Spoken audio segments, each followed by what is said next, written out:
तो आप सबका बहुत बहुत स्वागत है आज की इस विशेष संध्या में, जिसमें आज हम लोग एकत्रित हुए हैं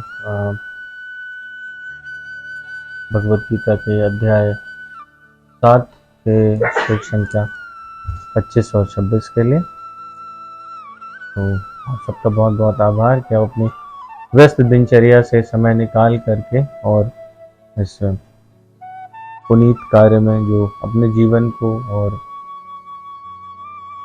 अपने परिवार को पवित्र बनाने के लिए उद्यत होते हैं। आप सबका बहुत बहुत हृदय से आभार। और ज़्यादा विलंब न करते हुए हम लोग प्रारंभ करते हैं। मैं आप सबके चरणों में प्रणाम निवेदित करते हुए ये प्रार्थना करता हूँ कि मुझे ऐसा आशीर्वाद दें कि मैं जो भी कहूँ वो शास्त्रोक्त हो, कुछ अन्यथा अनर्गल मेरे मुख से ना निकले। जो भी कुछ कहूँगा वो प्रयास यही है कि वो संतों का दिया उचित रहे। ग्रंथ आदि में जो मैंने थोड़ा बहुत समझ पाया वो आपके समक्ष प्रस्तुत करने का प्रयास है। और मैं क्या प्रयास करूँगा वो भगवान की इच्छा से परमपिता परमेश्वर अखिलेश्वर ब्रह्मांड नायक श्री सीताराम भगवान के जैसा इच्छा अनुरूप रहेगा वैसा ही इस जीवा से कुछ निकलेगा। किसी प्रकार की त्रुटि हो तो सर्वथा वो मेरी रहेगी, क्योंकि इस क्षुद्र बुद्धि में उतना भेद करने की क्षमता नहीं। और मैं सभी पूर्वाचार्यों और मत संतों को दंडवत प्रणाम साष्टांग प्रणाम निवेदित करता हूँ, जिनके आशीर्वाद स्वरूप ही हमको ये ग्रंथ आदि उपलब्ध हैं और जिनके मार्गदर्शन से ही हम लोग इस पथ पर थोड़ा आगे बढ़ पा रहे हैं। तो आइए हम लोग पहले मंगलाचरण करते हैं और उसके बाद में फिर श्लोक के उत्तरार्ध को देखेंगे। पूर्वार्ध हम लोग कर चुके हैं, तो आइए हम लोग प्रारंभ करते हैं।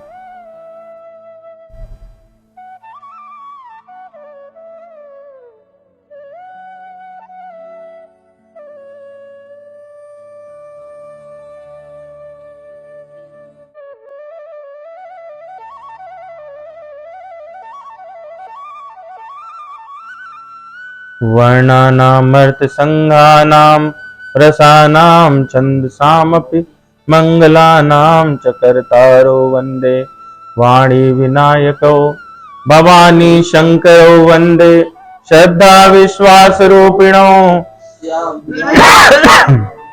याभ्यां विना न पश्यन्ति सिद्धा स्वान्तास्तमीश्वरम् वन्दे बोधमयं नित्यं गुरुं शङ्कररूपिणं यमाश्रितो हि वक्रोऽपि चन्द्रः सर्वत्र वन्दते सीताराम गुणग्राम पुण्यरण्यविहारिणो वन्दे विशुद्ध विज्ञानो कवीश्वर कपीश्वरो उद्भव स्थिति संहार कारणीं क्लेशहारणीं सर्वश्रेयस्करीं सीतां नतोऽहं राम वल्लभां वागर्थाविव संपृक्तौ वागर्थ प्रतिपत्तये जगता पितरौ वन्दे पार्वती परमेश्वरौ कर्पूर गौरं करुणावतारं संसार सारं भुजगेन्द्रहारं सदा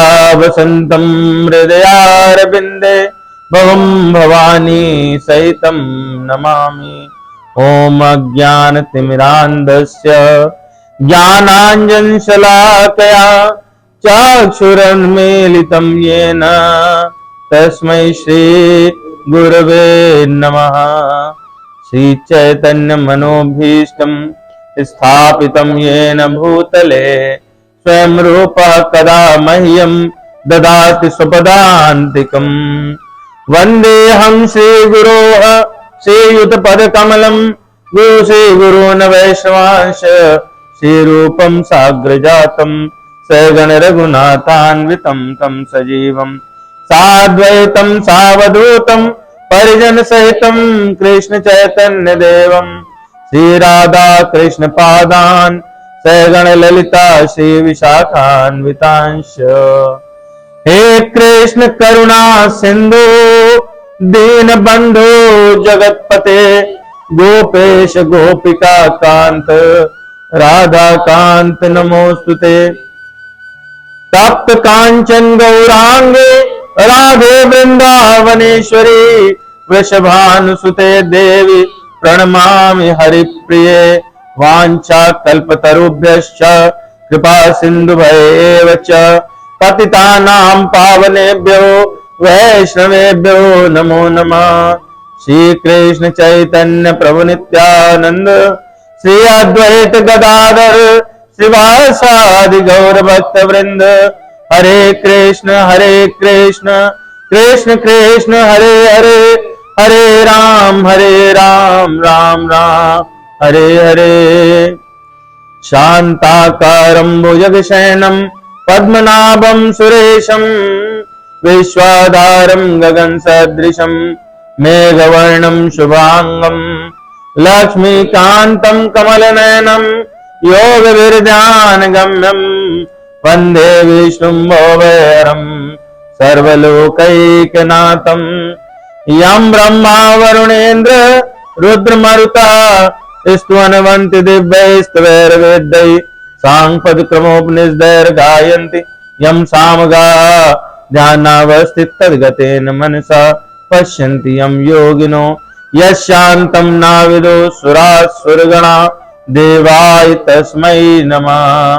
गुरुर्ब्रह्मा गुरुर्विष्णु गुरुदेवो महेश्वरा गुरु साक्षात् परब्रह्म तस्मै श्री गुरुवे नमः। ओम वेदाय गुरुदेवाय विद्महे परम गुरुवे धीमहि तन्नो गुरु प्रचोदयात्। ओम परम तत्वाय नारायणाय गुरुभ्यो नमः। ओम गं गुरुभ्यो नमः। ओम गुरुभ्यो नमः। बोले सद्गुरुदेव महाराज की जय।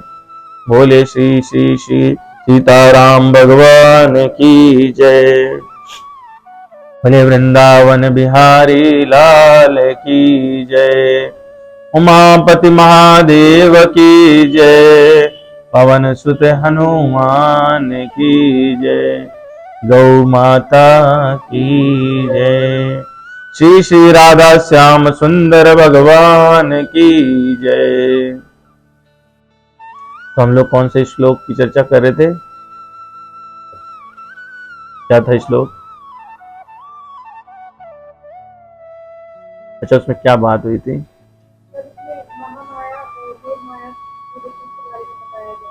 भगवान ने क्या कहा? वो तो डिफरेंस तो हमने बताया। भगवान ने क्या कहा था?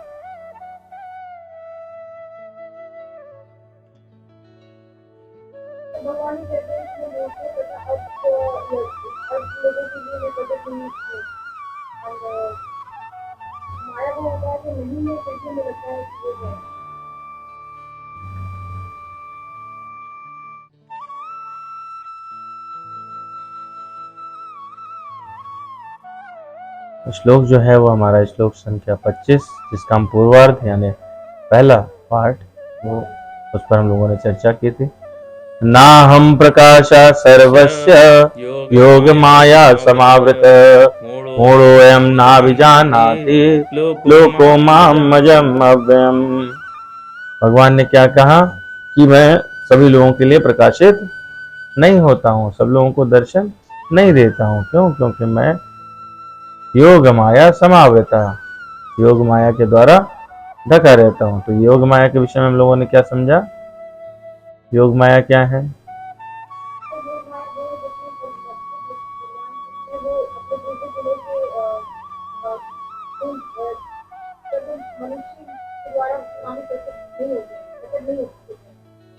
और अगर ये भी योग माया जब भक्तों के ज्ञान को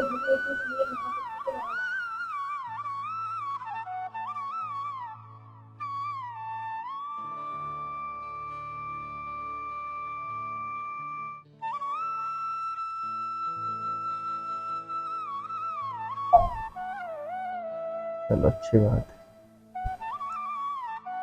है। योग माया, भगवान जिस माया के सहारे लीला करते हैं सारी, वो योग माया कहलाती है। वही योग माया जब वो अभक्तों के ज्ञान को ढकती है तो वो महामाया हो जाती है भगवान की माया, परंतु दो प्रकार से काम करती है। एक भगवान के हेतु और भक्तों के हेतु से, और दूसरे अभक्तों से उनको दूर रखने के लिए। तो हम लोगों ने इसमें पिछली बार ये प्रकरण देखा कि भगवान शिव और अगस्त मुनि, उनका संवाद रहा, फिर माता सती गई और उनको संदेह हुआ। तो हम लोगों ने वहां से क्या सीखा कि क्या सीखा था वहां पे हम लोगों ने? अहंकार नहीं होना चाहिए, अहंकार है तो संशय नहीं होना चाहिए, और भगवान पर संशय तो कभी नहीं होना चाहिए। तो हम लोगों ने ये बात को देखा था। तो गोस्वामी जी कहते हैं, जो माया सब जगह ही नचावा, जासु चरित लख काहु न पावा। स्वयं प्रभु भ्रू बिलस खग राजा, नाच नटी इव सहित समाजा। माया के विषय में फिर उत्तरकांड में कहते हैं, माया संभव संसारा, जीव चराचर विविध प्रकारा। मेरी माया से ही पूरा संसार जो है वो संभव है, और जीव और चर और अचर भिन्न भिन्न प्रकार के होते हैं। इधर आ जाओ, हम इधर बैठ जाएंगे, आपको दिख जाएगा। तो माया जो है वो हम लोगों ने पिछली बार देखा कि वो महामाया और योग माया है। योग माया भक्तों के हित के लिए और भगवान की लीला में सहयोग करने वाली जो माया का प्रकार है वो योग माया है। उसी को गोस्वामी जी ने विद्या माया कहा, और वो वही भक्ति स्वरूपा हो जाती है। महामाया जो है वो हम लोगों की, सबके जो हम जैसे मूर्ख लोग रहते हैं, उनकी आंख पे पर्दा डाले रहती है और हम कभी भगवान को समझ नहीं पाते। इसी माया को काट देने के लिए कुंती माता ने प्रार्थना की है। तो भगवान जो है वो कहते हैं मैं सबके प्रत्यक्ष नहीं होता। इसका मतलब है भगवान योग माया से छिपे रहते हैं। साधारण मनुष्यों की दृष्टि उस माया के पर्दे से पार नहीं हो सकती। माया मतलब माँ या वह जो नहीं है, लेकिन कैसा है, वो पर्दा है, भ्रम है। तो अतएव भगवान सबके प्रत्यक्ष नहीं होते, लेकिन जो भगवान के प्रेमी भक्त होते हैं, जो भगवान के प्रेमी भक्त होते हैं,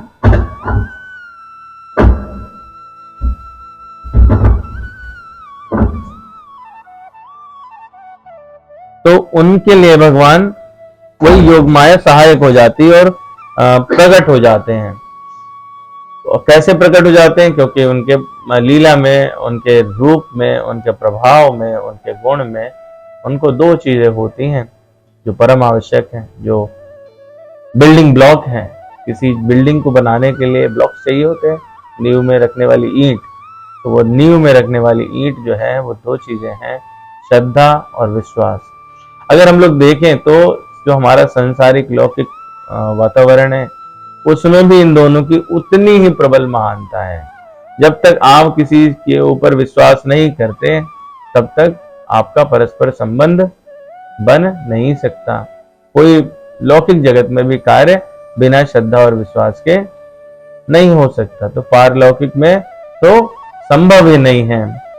तो भगवान उन्हीं लोगों के प्रत्यक्ष होते हैं जो भगवान के गुण, प्रभाव, स्वरूप और लीला में पूर्ण श्रद्धा और विश्वास रखते हैं।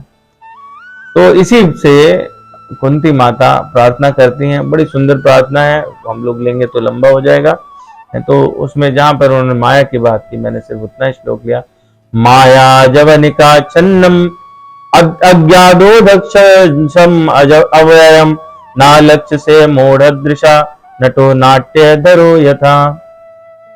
सीमित इंद्रिय ज्ञान से परे होने के कारण माया अजवनिका, माया जवनिका, जवनिका बोलते पर्दा, तो उन्होंने क्या कहा, पर्दा रूपी जो माया है, आच्छन्नम, उसे ढके हुए हैं।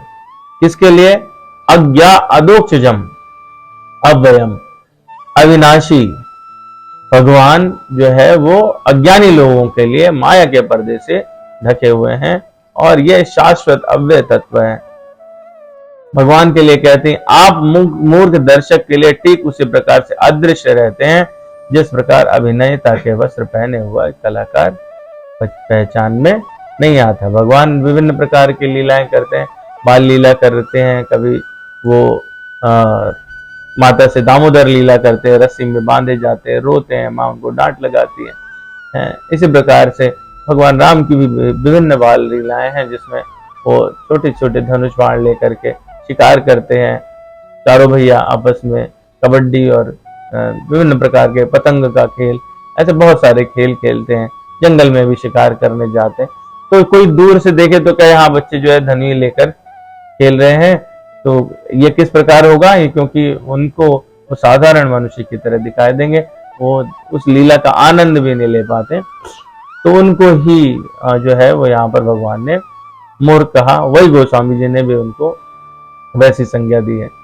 तो अब हम लोग ये देखते हैं कि माया बड़ी है, भगवान बड़े हैं, कौन बड़ा है?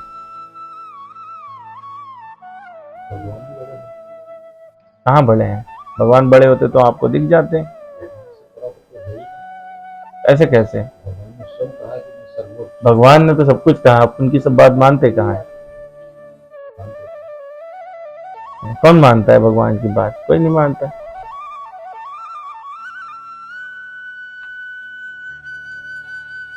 ये तो हम लोग कोट करने के लिए, जैसे सुबह सुबह रहता है ना, कोटेशन रहते हैं लोग, वो सुबह फॉरवर्डेड मैसेज भेज देते हैं कुछ कुछ इधर उधर से, पता नहीं कौन कौन से साइट्स रहते हैं, वहां से निकाला कुछ, है ना, एक पोस्टर पे कुछ चिपकाया और भेज दिया, है ना। फिर किसी ने भेजा, उसके बाद उसको फॉरवर्ड कर दिया।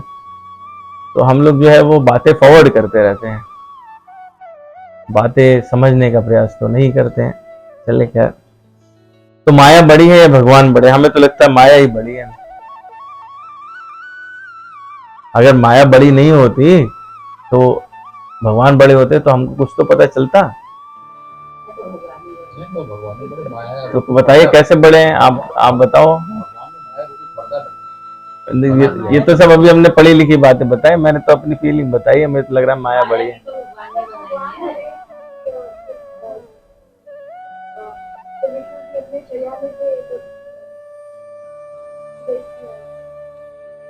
तो पढ़ी लिखी बातें हैं, हमारे एक्सपीरियंस में तो नहीं है। मेरे एक्सपीरियंस में तो नहीं आ रहा है।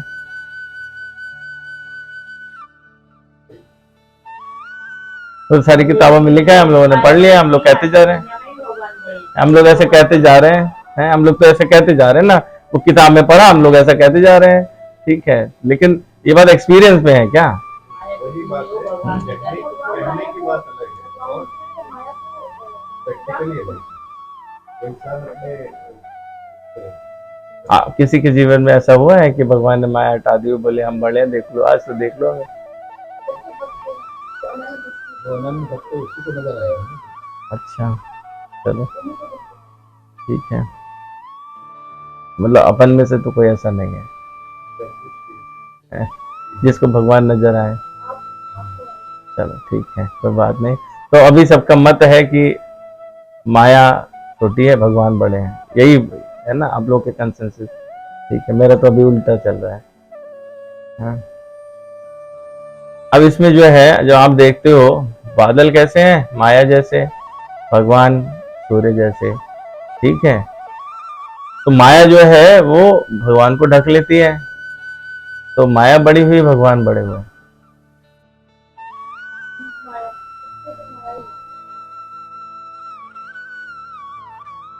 तो छड़ी की सही, मतलब माया तो बड़ी है, फिर उस क्षण में तो बड़ी हो गई।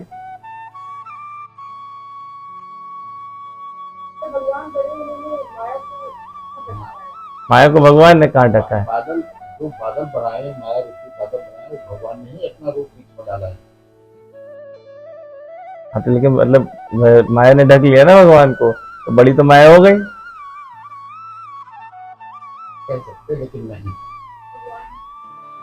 चलो समझने की बात करते हैं। अब इसको समझिए कि भगवान को माया ने ढका है या फिर आपकी दृष्टि को माया ने ढका है?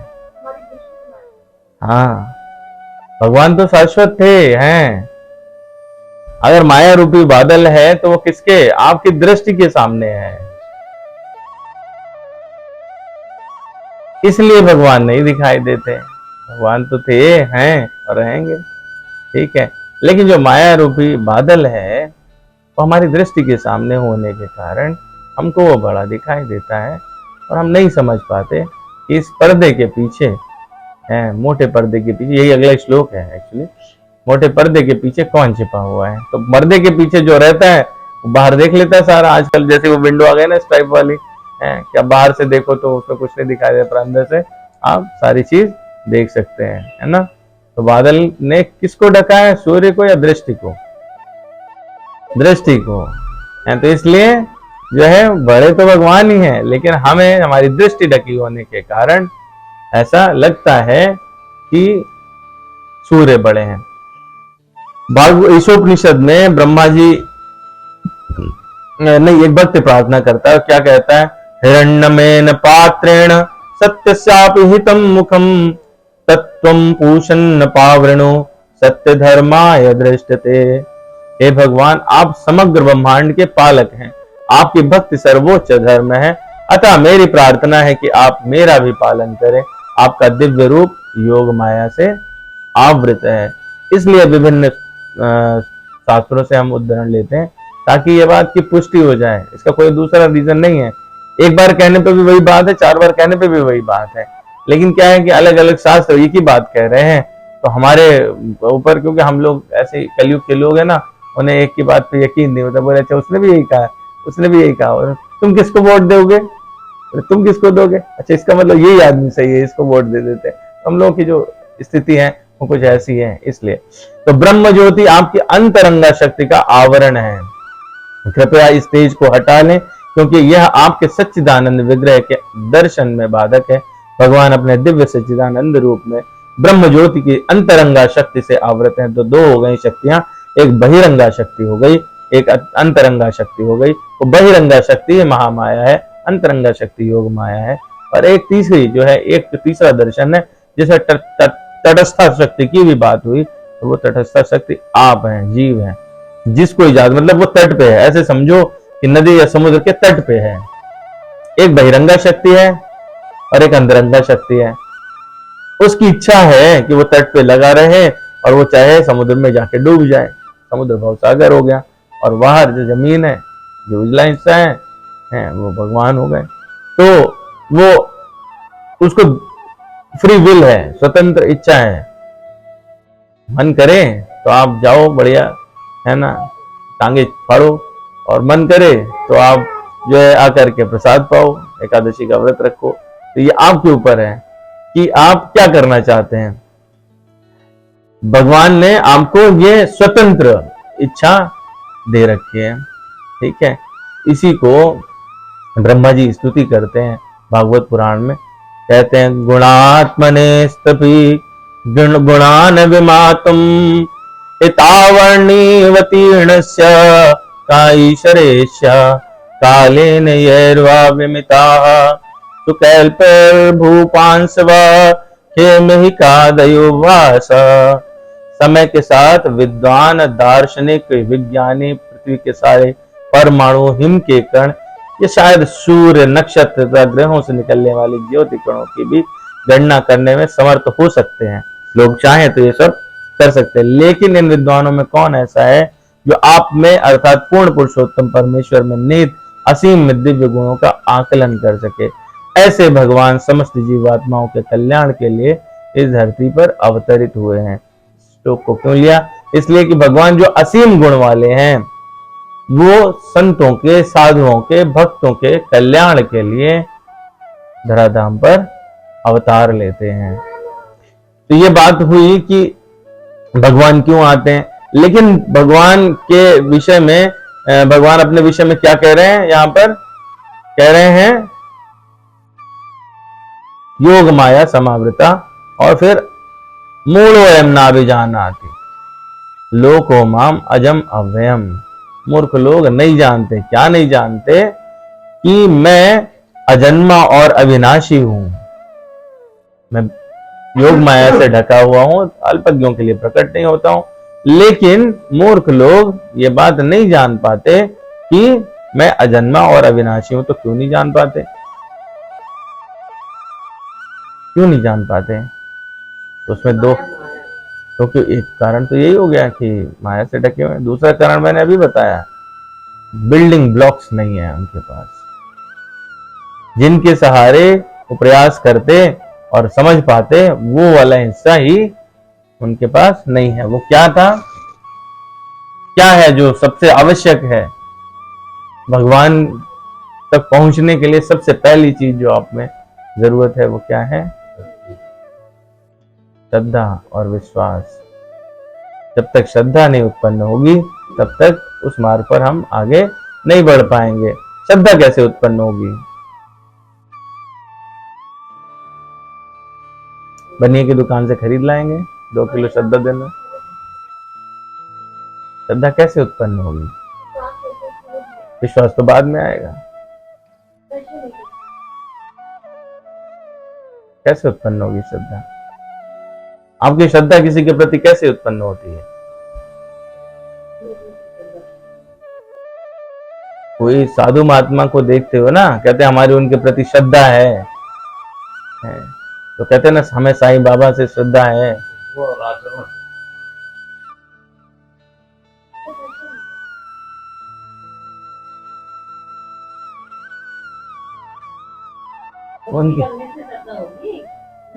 उनके विषय में सुन के, पहले सुनते हो, बार बार सुनते हो, कोई बताता है आकर के, रिव्यू लेते हो, है ना। बोले नॉनवेज सबसे अच्छा किस रेस्टोरेंट में मिलता है? 4 लोग बताते हैं। बोले अच्छा वहां पे, हाँ ठीक है, तो मुर्गा फाड़े या फिर बकरा फाड़े, ऐसा होता है ना। 10 लोगों से रिव्यू लिए जाते हैं। जब रिव्यू लेते हो तब आपको पता चलता है श्रद्धा है। तो वो रिव्यू कैसे पता चलते हैं? श्रवण मार्ग से, सुन के। सुनना जो है वो प्रथम, इसीलिए नवदा भक्ति की पहली चीज है श्रवण। श्रवणम कीर्तनम, पहला श्रवण। इसीलिए नवदा भक्ति में शबरी माता से कहते हैं प्रथम भगति संतन कर संगा। वहां पे जाके क्या होगा? श्रवण, सुनेंगे, भगवान के विषय में सुनेंगे। जितना सुनेंगे, जितनी बार सुनेंगे, बारंबार सुनेंगे, तो सुनते सुनते क्या हो जाएगा? श्रद्धा उत्पन्न हो जाएगी। जब श्रद्धा उत्पन्न हो जाती है, बार बार जाते हैं, बोले हम तो बहुत मानते हैं, खुला रहने दीजिए, खुला रहने दीजिए, हाँ खुला रहने दीजिए, हम तो बहुत मानते हैं। क्यों? 50 बार सुना है। अब वो श्रद्धा प्रगाढ़ हो जाती है, हमारा विश्वास जम जाता है। बोले हम तो उसी दुकान से सामान लाते हैं साहब, पिछले 50 साल से उन्हीं के यहाँ की मिठाई खा रहे हैं। क्यों? क्योंकि आपको क्या हो गया? विश्वास हो गया, बार बार सुन के विश्वास हो गया। तो श्रद्धा जो है वो उत्पन्न होती है श्रवण से, राम कथा से, सत्संग करने से, बार बार सुनने से, संतों के समागम से, उनके पास जाकर के। उसकी आवश्यकता है। तो उनमें क्या है, जो मूढ़ लोग हैं उनमें श्रद्धा और विश्वास नहीं है। दूसरा, भगवान ने अपने को छुपा रखा है। तो जो 2 आंखें होनी चाहिए थी किसी के लिए, देखने के लिए 2 आंखें चाहिए ना, वो श्रद्धा और विश्वास की आंखें हैं। तो आंखें फूट गई और साथ में बड़ी सी दीवार भी है, तो क्या पार कर सकते हैं? नहीं, है ना। तो ऐसी स्थिति रहती है। तो भगवान जो है किन लोगों के लिए आसान हो जाते हैं, किन लोगों को मिलते हैं, तो वो उस विषय में समझने की बात है। और जो ऐसे मूर्ख लोग होते हैं, जब वो बड़ी सी दीवार है उनके सामने और आंखें तो फूट गई हैं, तो भगवान को वो अजन्मा और अविनाशी नहीं समझ पाते। वो लोग कहते हैं हाँ ये तो क्या है, कहानियां लिखी हुई हैं, पुराणों में तो पंडितों ने अपने हिसाब से लिख दिया है, और धर्म ग्रंथ तो क्या है, वो हमें लूटने के लिए बनाए गए हैं। ऐसी बहुत सारी बातें, है ना। वो क्योंकि जब हम उसके विषय में जानते भी नहीं है, जानना चाहते भी नहीं है, श्रद्धा भी नहीं है, विश्वास भी नहीं है, और हमारी आंख तो वैसी फूटी हुई है, तो पढ़ना भी नहीं चाहते। बोले ये मोटी मोटी किताबें कौन पढ़े? ये सब बकवास है। पौराणिक कथाएं तो हम लोगों को डराने के लिए बना दी गई, कुछ समाज में व्यवस्था बनी रहे इसलिए बना दी गई। तो ऐसे बहुत सारे मूर्खतापूर्ण तर्क रहते हैं। तो वही लोग भगवान के अजन्मे स्वरूप को और अविनाशी स्वरूप को नहीं समझ पाते, और लेकिन भक्त लोगों के साथ उल्टा होता है। वही योग माया उनमें प्रेम उत्पन्न करती है, भक्ति का प्रादुर्भाव करती है, श्रद्धा और विश्वास प्रगाढ़ हो जाते हैं और वो भक्ति में परिणत हो जाते हैं, और उस तरह से वो भगवान की लीलाओं का आनंद ले पाते हैं।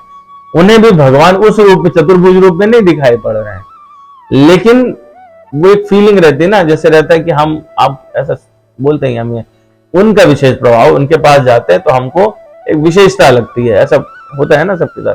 तो वो विशेष प्रभाव वो सभी लोग नहीं महसूस कर पाते, वो कुछ ही लोग महसूस कर सकते हैं जिनके पास श्रद्धा और विश्वास रहता है। और ऐसे जो बेवकूफ लोग हैं, जो मूर्ख लोग हैं, वो क्या करते हैं, वो भगवान को अविनाशी नहीं समझते, साथ साथ उन्हें नष्ट करने को बोले मंदिर जाके क्या फायदा होगा, वहां जाते हो फालतू में, ये जो दूध चढ़ाते हो इसके अच्छा तो किसी बच्चे को पिला देते। वहां पे जो श्रृंगार में आपने इतने रुपए खर्च किए उससे क्या फायदा है, मंदिर में इतनी बिजली फूक रहे हैं उससे क्या फायदा है। खाली मंदिर की बात नहीं है, किसी भी धार्मिक कार्य अनुष्ठान में सबको आफत आने लगती है। क्यों? क्योंकि उन्हें श्रद्धा और विश्वास नहीं है, और वो उसमें भगवान जो है उन्होंने खुद ही, हम लोग जब चौथा अध्याय पढ़ा था तो उसमें 6वां श्लोक था, भगवान ने खुद ये इस बात को पहले भी कहा, अजो अपि सन् आत्मा भूतानाम ईश्वरो अपि सन् प्रकृतिम स्वाम अधिष्ठाय संभवात्म्यामया। यद्यपि मैं अजन्मा और अविनाशी हूँ, और यद्यपि मैं सभी जीवों का स्वामी हूँ, तो भी प्रत्येक युग में मैं अपने आदि दिव्य रूप में प्रकट होता हूँ। तो उस आदि दिव्य रूप में भगवान कृष्ण प्रकट हुए, उस आदि दिव्य रूप में भगवान राम प्रकट हुए, उनका प्राकट्य होता है, और उसको जो भक्त लोग हैं उस दिव्यता का आनंद लेते हैं, उनकी लीलाओं का आनंद लेते हैं। लेकिन जो दूसरे लोग होते हैं वो कैसे हो जाते हैं, वो रावण के समान हो जाते हैं, वो कंस के समान हो जाते हैं, जिन्हें वही लीलाएं नहीं सुहाती, उन्हें नष्ट करने के लिए भिन्न भिन्न प्रयास करते रहते हैं। और ये रावण और ये कंस वो हर युग में अलग अलग रूप में, जैसे भगवान अपने आदि रूप में आते हैं, वैसे हर युग में ऐसे रावण और कंस आते ही रहते हैं। उनके अलग अलग स्वरूप हो जाते हैं, कभी वो भक्तों पे गोलियां चलवा देते हैं, कभी स्टैम्पीड करवाते हैं, कभी उनके मर्डर करवा देते। तो ऐसे भिन्न भिन्न प्रकार के ये रूप स्वरूप में आते रहते हैं। तो कौन लोग हैं जिनको भगवान प्रकट होते हैं? बात तो ये हो गई कि पिछली कथा भी हमने कही, जिसमें ये हुआ कि भगवान योग माया से इतना अपने को लीला में ऐसे कर लेते हैं कि कोई चाहे तो भी उन्हें प्रकट नहीं करवा सकता। भगवान शिव ने बरबस प्रयास किया, माता सती समझे, और लेकिन उसके बावजूद भी संशय बना रहा। स्वयं गई, संशय तभी गलित हुआ जब भगवान ने उसको गलित किया। तो भगवान जब तक नहीं चाहे तब तक वो प्रकट नहीं होते हैं ना। हम तो भगवान जो प्रकट नहीं होते, लेकिन किसी लोग, कुछ तो होंगे लोग जिनके लिए प्रकट हो जाते हैं। तो वो कौन है और किस माध्यम से हैं? तो वो हैं, बहुत सुंदर संवाद है रामचरितमानस में। वाल्मीकि जी से चित्रकूट पहुंचने से पहले भगवान राम पूछते हैं, मैं कहाँ रहूं? तो हम बड़ी सूक्ष्म से, बृहद संवाद है और बहुत डुबकी लगाने वाला भी है, लेकिन हम लोग उतना डुबकी नहीं लगाएंगे। जिसको डुबकी लगानी वो रामचरितमानस पढ़ेगा, ठीक है। हम लोग तो सिर्फ गाएंगे, ठीक है। बीच बीच में थोड़ा थोड़ा बात कर लेंगे, नहीं तो समय ज्यादा हो जाता है।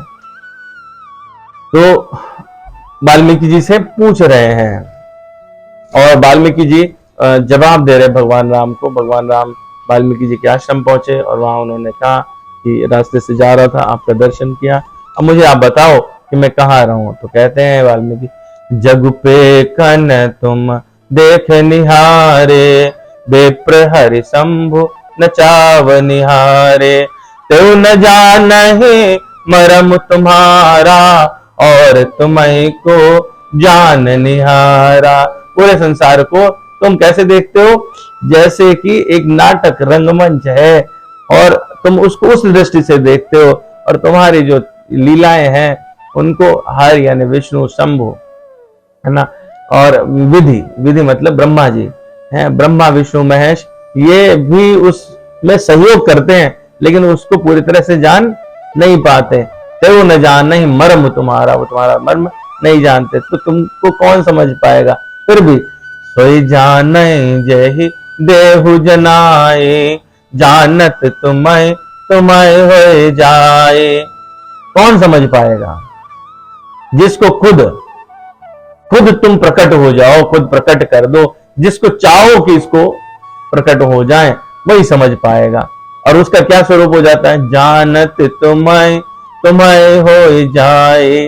वो कैसा हो जाता है? वो हो जाता है ब्रह्मभूत प्रसन्नात्मा, जो ज्ञानियों की सबसे ऊपर की स्टेज है।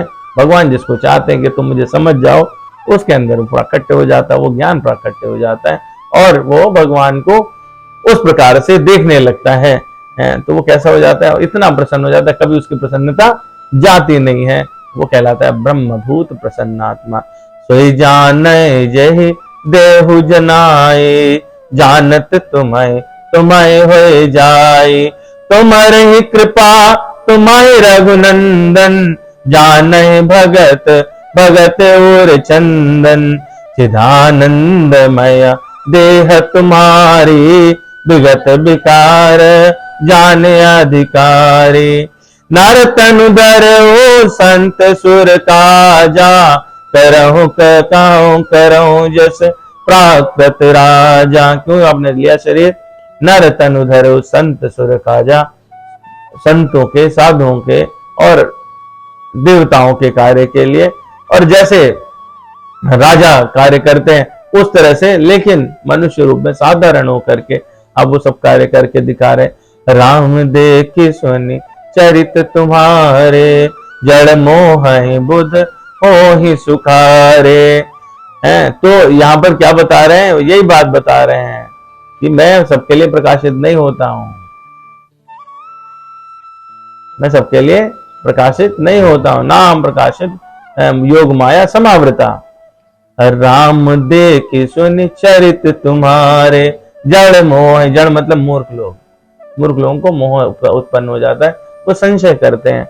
बुध हो ही सुखार, जो ज्ञानी लोग हैं, जो भक्त लोग हैं, उनको सुख मिलता है। तुम जो कहो करहु सब साचा, जस काछिए तस चाहिए नाचा। जैसे जिस प्रकार से आप नचाना चाहो वैसे सब नाचते हैं, और जो आप कहते हो वो सब तुरंत क्षण में सच हो जाता है। पूछो मोहि की राहो, का मैं पूछत सकुचाओ। जहन होता देव कहे, तो मैं दिखावो ताऊ। मुझसे पूछ रहे हो कहाँ रहूं, अब पूछते हो संकोच भी कर रहे हो। कैसी लीला है तुम्हारी, संकोच करते हुए मुझसे पूछते हैं। तो बताओ भैया कहाँ नहीं रहते हो? जिस जगह ना रहते हो मैं तुम्हें बता दूं कि तुम वहां नहीं रहते हो, तुम तो सब जगह रहते हो। क्यों? क्योंकि वासुदेवा सर्वमिति, आप तो सब जगह रहते हो। ठीक है। मत्तः परतरम नान्यत् किंचिदस्ति धनंजय, मयि सर्वम प्रोतम सर्वम। तो हर जगह है भगवान, सर्वमिति वासुदेवा सर्वमिति। ठीक है। तो इसलिए पूछो मोहि की रहो कहाँ, मैं पूछत सकुचाऊं। जन होता देहु कहे, तो मैं दिखावो ठाऊं। इसके बाद भगवान को उन्होंने 14 स्थान बताए। मैंने मार्क किया इसलिए ताकि आप लोग को समझ आए। 14 स्थान बताए जहां पे भगवान रह सकते हैं। वो 14 स्थान वो प्रकार के भक्त हैं जिनके हृदय में, जिनके मन में भगवान रह सकते हैं, जिनके ऐसे इस प्रकार के लक्षण होंगे, भगवान उनके लिए प्रकाशित हो जाएंगे। सुन मुनि बचन प्रेम रस साने, सकुच राम मन माहु मुस्काने। जब ऐसी बात करने लगे वाल्मीकि जी, तो भगवान राम जो है मन में मुस्कुराहट हो गई, हल्के से मुस्काए। कैसा संकोच भरा है, ये मेरे राम का स्वभाव है कि वो जब मुस्कुराते हैं तो उसमें भी संकोच रहता है। उसमें ऐसा नहीं है कि, उसकी एक मर्यादा है, मर्यादित मुस्कान है। ऐसी मुस्कान वाल्मीकि हंसे कहाए बहोरी, बानी मधुर अमीय रस बोरी। सुनो राम अब कौन केता, जहां बसों सिय लखन समेत। पहले मैंने कहा तुम कहाँ नहीं हो, वो जगह बता दो, पर तुम तो सब जगह हो। लेकिन अब फिर 14 जगह क्यों बताएं? जब कह दिया पहले तुम तो सब जगह हो, तो 14 जगह विशेष बताने की क्या जरूरत है? क्या जरूरत है? पहले बता दिए सब जगह, तो ये विशेष 14 जगह क्यों बता रहे हैं?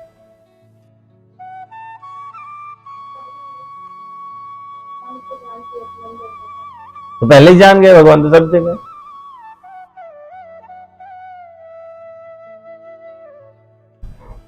किस रूप में देखोगे? जहां बसहों सिय लखन समेता, जहां सीता राम लक्ष्मण भगवान विग्रह स्वरूप में स्थित हो जाए, वो स्थान बता रहा हूं। आप हो तो सभी जगह, कण कण में व्याप्त हो, लेकिन जहां विग्रह स्वरूप दिखाई दे, जहां आपके रूप लीला गुण धाम इनका आनंद ले सके, ऐसे 14 स्थान बताए उन्होंने। ध्यान से सुनिएगा, इनमें से जो भी लक्षण अपने पास हो आप जान लीजिए कि आप भगवत प्राप्त हैं। ठीक है, मेरे पास तो एक भी नहीं है। मैं जब 14 देख रहा था तो मुझे लगा काश कि एक भी होता तो किसी जन्म में कभी तो अब जो पुरानी बिगड़ी है वो बन जाती। जिनके श्रवण समुद्र समाना, कथा तुम्हारे सुभग सरिनाना। बरहि निरंतर हो न पूरे, तिनके ही तुम काहु ग्रह रूरे। जिनके श्रवण समुद्र समाना, जिनके कान समुद्र के समान है। कान समुद्र के समान कैसे हो जाएंगे? जैसे समुद्र में कितना ही जल चला जाए, जाता जाए और उसकी कोई तार नहीं है, वो कभी मना नहीं करता। छोटी नदी, बड़ी नदी, नाला, कीचड़, कुछ भी चला जाए सबको। ठीक है, तो श्रवण के लिए आपको समुद्र के समान, आपके कान समुद्र के समान हो, ऐसा होना चाहिए कि निरंतर श्रवण चलता रहे। इसीलिए जो भक्ति है, नवदा भक्ति में पहला स्थान श्रवण का। श्रवणम कीर्तनम, पहला श्रवण है। प्रथम भगति संतन कर संगा, इसीलिए वहां श्रवण। इसीलिए जो 7वां अध्याय है उसका प्रथम श्लोक भी यही है।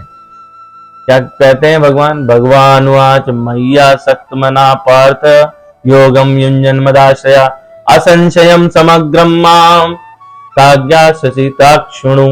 अभी सुनो, सुनना है, सुनने की महानता है। जिनके श्रवण समुद्र समाना, कथा तुम्हारे सुभग सरिनाना। अनेक तरह से वो सिर्फ आपकी कथा सुनते रहते, उसके अलावा कोई और काम ही नहीं। सुनना है और आप ही की कथा सुनना है। भरहि निरंतर हो ही न पूरे। इतनी ज्यादा सुनने की इच्छा है कि लगातार सुनते जाते हैं, लेकिन कभी अंदर से तृप्त नहीं होते। भरहि निरंतर हो ही न पूरे, तिनके ही तुम काहु ग्रह रूरे। ये जो चौपाई है अनन्यता भी कहती है कि भगवान का कुछ भी जो मिले वो कम ही लगता है, उससे भी आगे चाहिए, उससे और किसी दूसरे के लिए ओपन नहीं है, सिर्फ भगवान के लिए ओपन है। तो ये अनन्यता भी बताते हैं। बहुत सुंदर भाव है इसमें, पर वही है कि डिस्कस करेंगे तो सिर्फ यही चौपाई रहेगी। लोचन दूसरा स्थान, पहला स्थान हो गया कौन? जिनके कान समुद्र के समान, यानी निरंतर कथा राम रस का पान करना, श्रवणामृत लेना। और वो कभी भी ऐसा नहीं कहते भाई आज तो हमने 2 घंटे कथा सुनी, बहुत हो गया, चलो अब चले संसार का कुछ काम कर ले, थोड़ा हम लोगों को उधर भी जाना है, मॉल भी जाना है, पिज्जा भी खाने, ये सारे काम भी हैं। तो ऐसी स्थिति कि किसी भी समय आपको लग नहीं रहा है, लेकिन थोड़ा और पिछली वाली जो हमने पिछले एपिसोड में चर्चा की उसमें कुछ समय बीत गया, ऐसा लिखा है गोस्वामी जी ने। कितना समय बीता? चर्चा करते हुए राम चर्चा प्रारंभ की कुंभज ऋषि और भगवान शिव ने, और जिसमें उस चर्चा में भगवान का प्राकट्य हुआ, भगवान की लीला हो गई। भगवान जो है वो उन्होंने पिता के वचन को मानते हुए वनगमन भी कर दिया और सीता हरण भी हो गया। इतना समय उनके लिए थोड़ा समय था, क्योंकि वो उसमें कथा में निरंतर निरत श्रवण में लगे हुए थे। लोचन चातक जिन करि राखे, राहि दरस जल दरिया भिलाखे। निब रहि सरित सिंधु सर भारी, रूप बिंदु जल होहि सुखारी। तिनके हृदय सदन सुखदायक, बसो बंधु सिय सह रघुनायक। लोचन चातक जिन करि राखे, जिनकी आंखें चातक पक्षी की तरह है। चातक पक्षी का क्या रहता है, उसकी आंखें क्या है? कौन सी बरसात की बूंद? बहुत बढ़िया, बहुत बढ़िया। अब आपने दिल खुश कर दिया। प्रथम जो मेघ से बारिश होने वाली होती है, तो चातक पक्षी लगातार टकटकी लगाए देखता रहता है। स्वाति नक्षत्र की पहली बूंद, सिर्फ उसी से अपनी प्यास बुझानी है, भले ही प्यासे मर जाएं। वो पक्षी, चातक पक्षी देखा है आप लोगों ने? देखा नहीं? अरे कैसी बात कर रहे हैं, जिसकी चुटिया रहती है। चलो सब लोग, नहीं वो नीलकंठ है, वो नहीं, ठीक है, उन्हीं की तरह चातक पक्षी ब्राउन और वैसा चुटिया रहती है, ठीक है। तो वो चातक पक्षी रहता है। तो चातक पक्षी की क्या विशेषता है? उसको आप अगर स्वच्छ झील में भी ले जाओ, बढ़िया एक्वागार्ड का पानी निकालो और रख दो उसके सामने, बिस्लेरी की बोतल खोल दो, पिएगा नहीं। स्वाति नक्षत्र में होने वाली बारिश, उसकी विशेषताएं हैं। उसमें ऐसा कहा जाता है कि वो बारिश अगर सीप में पड़े, सीप की बूंद, तो मोती बन जाता है। तो वो जहां जहां भी जाती है वो अपना विशेष प्रभाव छोड़ती है। उस जल से तृप्त होना चाहता है, उस विशिष्ट भाव को ही ऐसे भक्त लेना चाहते हैं जिनकी आंखें सिर्फ उसी स्वरूप को देखना चाहती हैं। चाहे एक बूंद ही क्यों ना मिले, पूरे जीवन में एक ही बूंद मिली, बिना उसके मिले तो मर गए, इतनी अनन्यता। कहीं किसी और की शरण नहीं लेनी है। कोई और दूसरा कितना भी सुंदर हो जाए, जैसे माता पार्वती के पास में सप्तऋषि जाते हैं, भली वहां बहुत नाना प्रकार से प्रलोभन देते हैं, विष्णु ऐसे और ये ऐसे। बोले ठीक है, जो तुम कह रहे हो सब सही है, हमें तो वो कंगाल ही पसंद है, हमें तो वही राख वाला ही पसंद है, हमें कोई और नहीं चाहिए। जो नाग लपेटे जो रहता है शमशान में, वही ठीक है मेरे लिए, मुझे उसके अलावा कोई दूसरा नहीं चाहिए, भला हो तो तुम रखो। वो अनन्यता। तो कैसे? लोचन चातक जिन करि राखे, राहे दरस जल धरिया भिलाखे। मेघ की तलाश में आंखें टकटकी लगाए। निद रहि सरित सिंधु सर भारी, रूप बिंदु जल होहि सुखारी। निद रहि सरित सिंधु सर भारी, मतलब कोई भी आ जाए, किसी भी स्वरूप में आ जाए, चाहिए ही नहीं। रिद्धि सिद्धि कुछ भी मिल जाए, कितनी संपदा मिल जाए, कितनी संपत्ति मिल जाए, किसी प्रकार का दूसरा कोई प्रलोभन, कोई देवता भी प्रकट हो जाए तो भी नहीं चाहिए। और कई बार तो भक्त ऐसे भी हैं जो कहते तुम्हारा चतुर्भुज भी नहीं चाहिए मुझे तो सिर्फ और सिर्फ वो कन्हैया चाहिए जिसके हाथ में बांसुरी, दूसरे हाथ में माखन है, जो उसके अलावा कुछ और नहीं जानता, जो वृंदावन से बाहर नहीं जाता।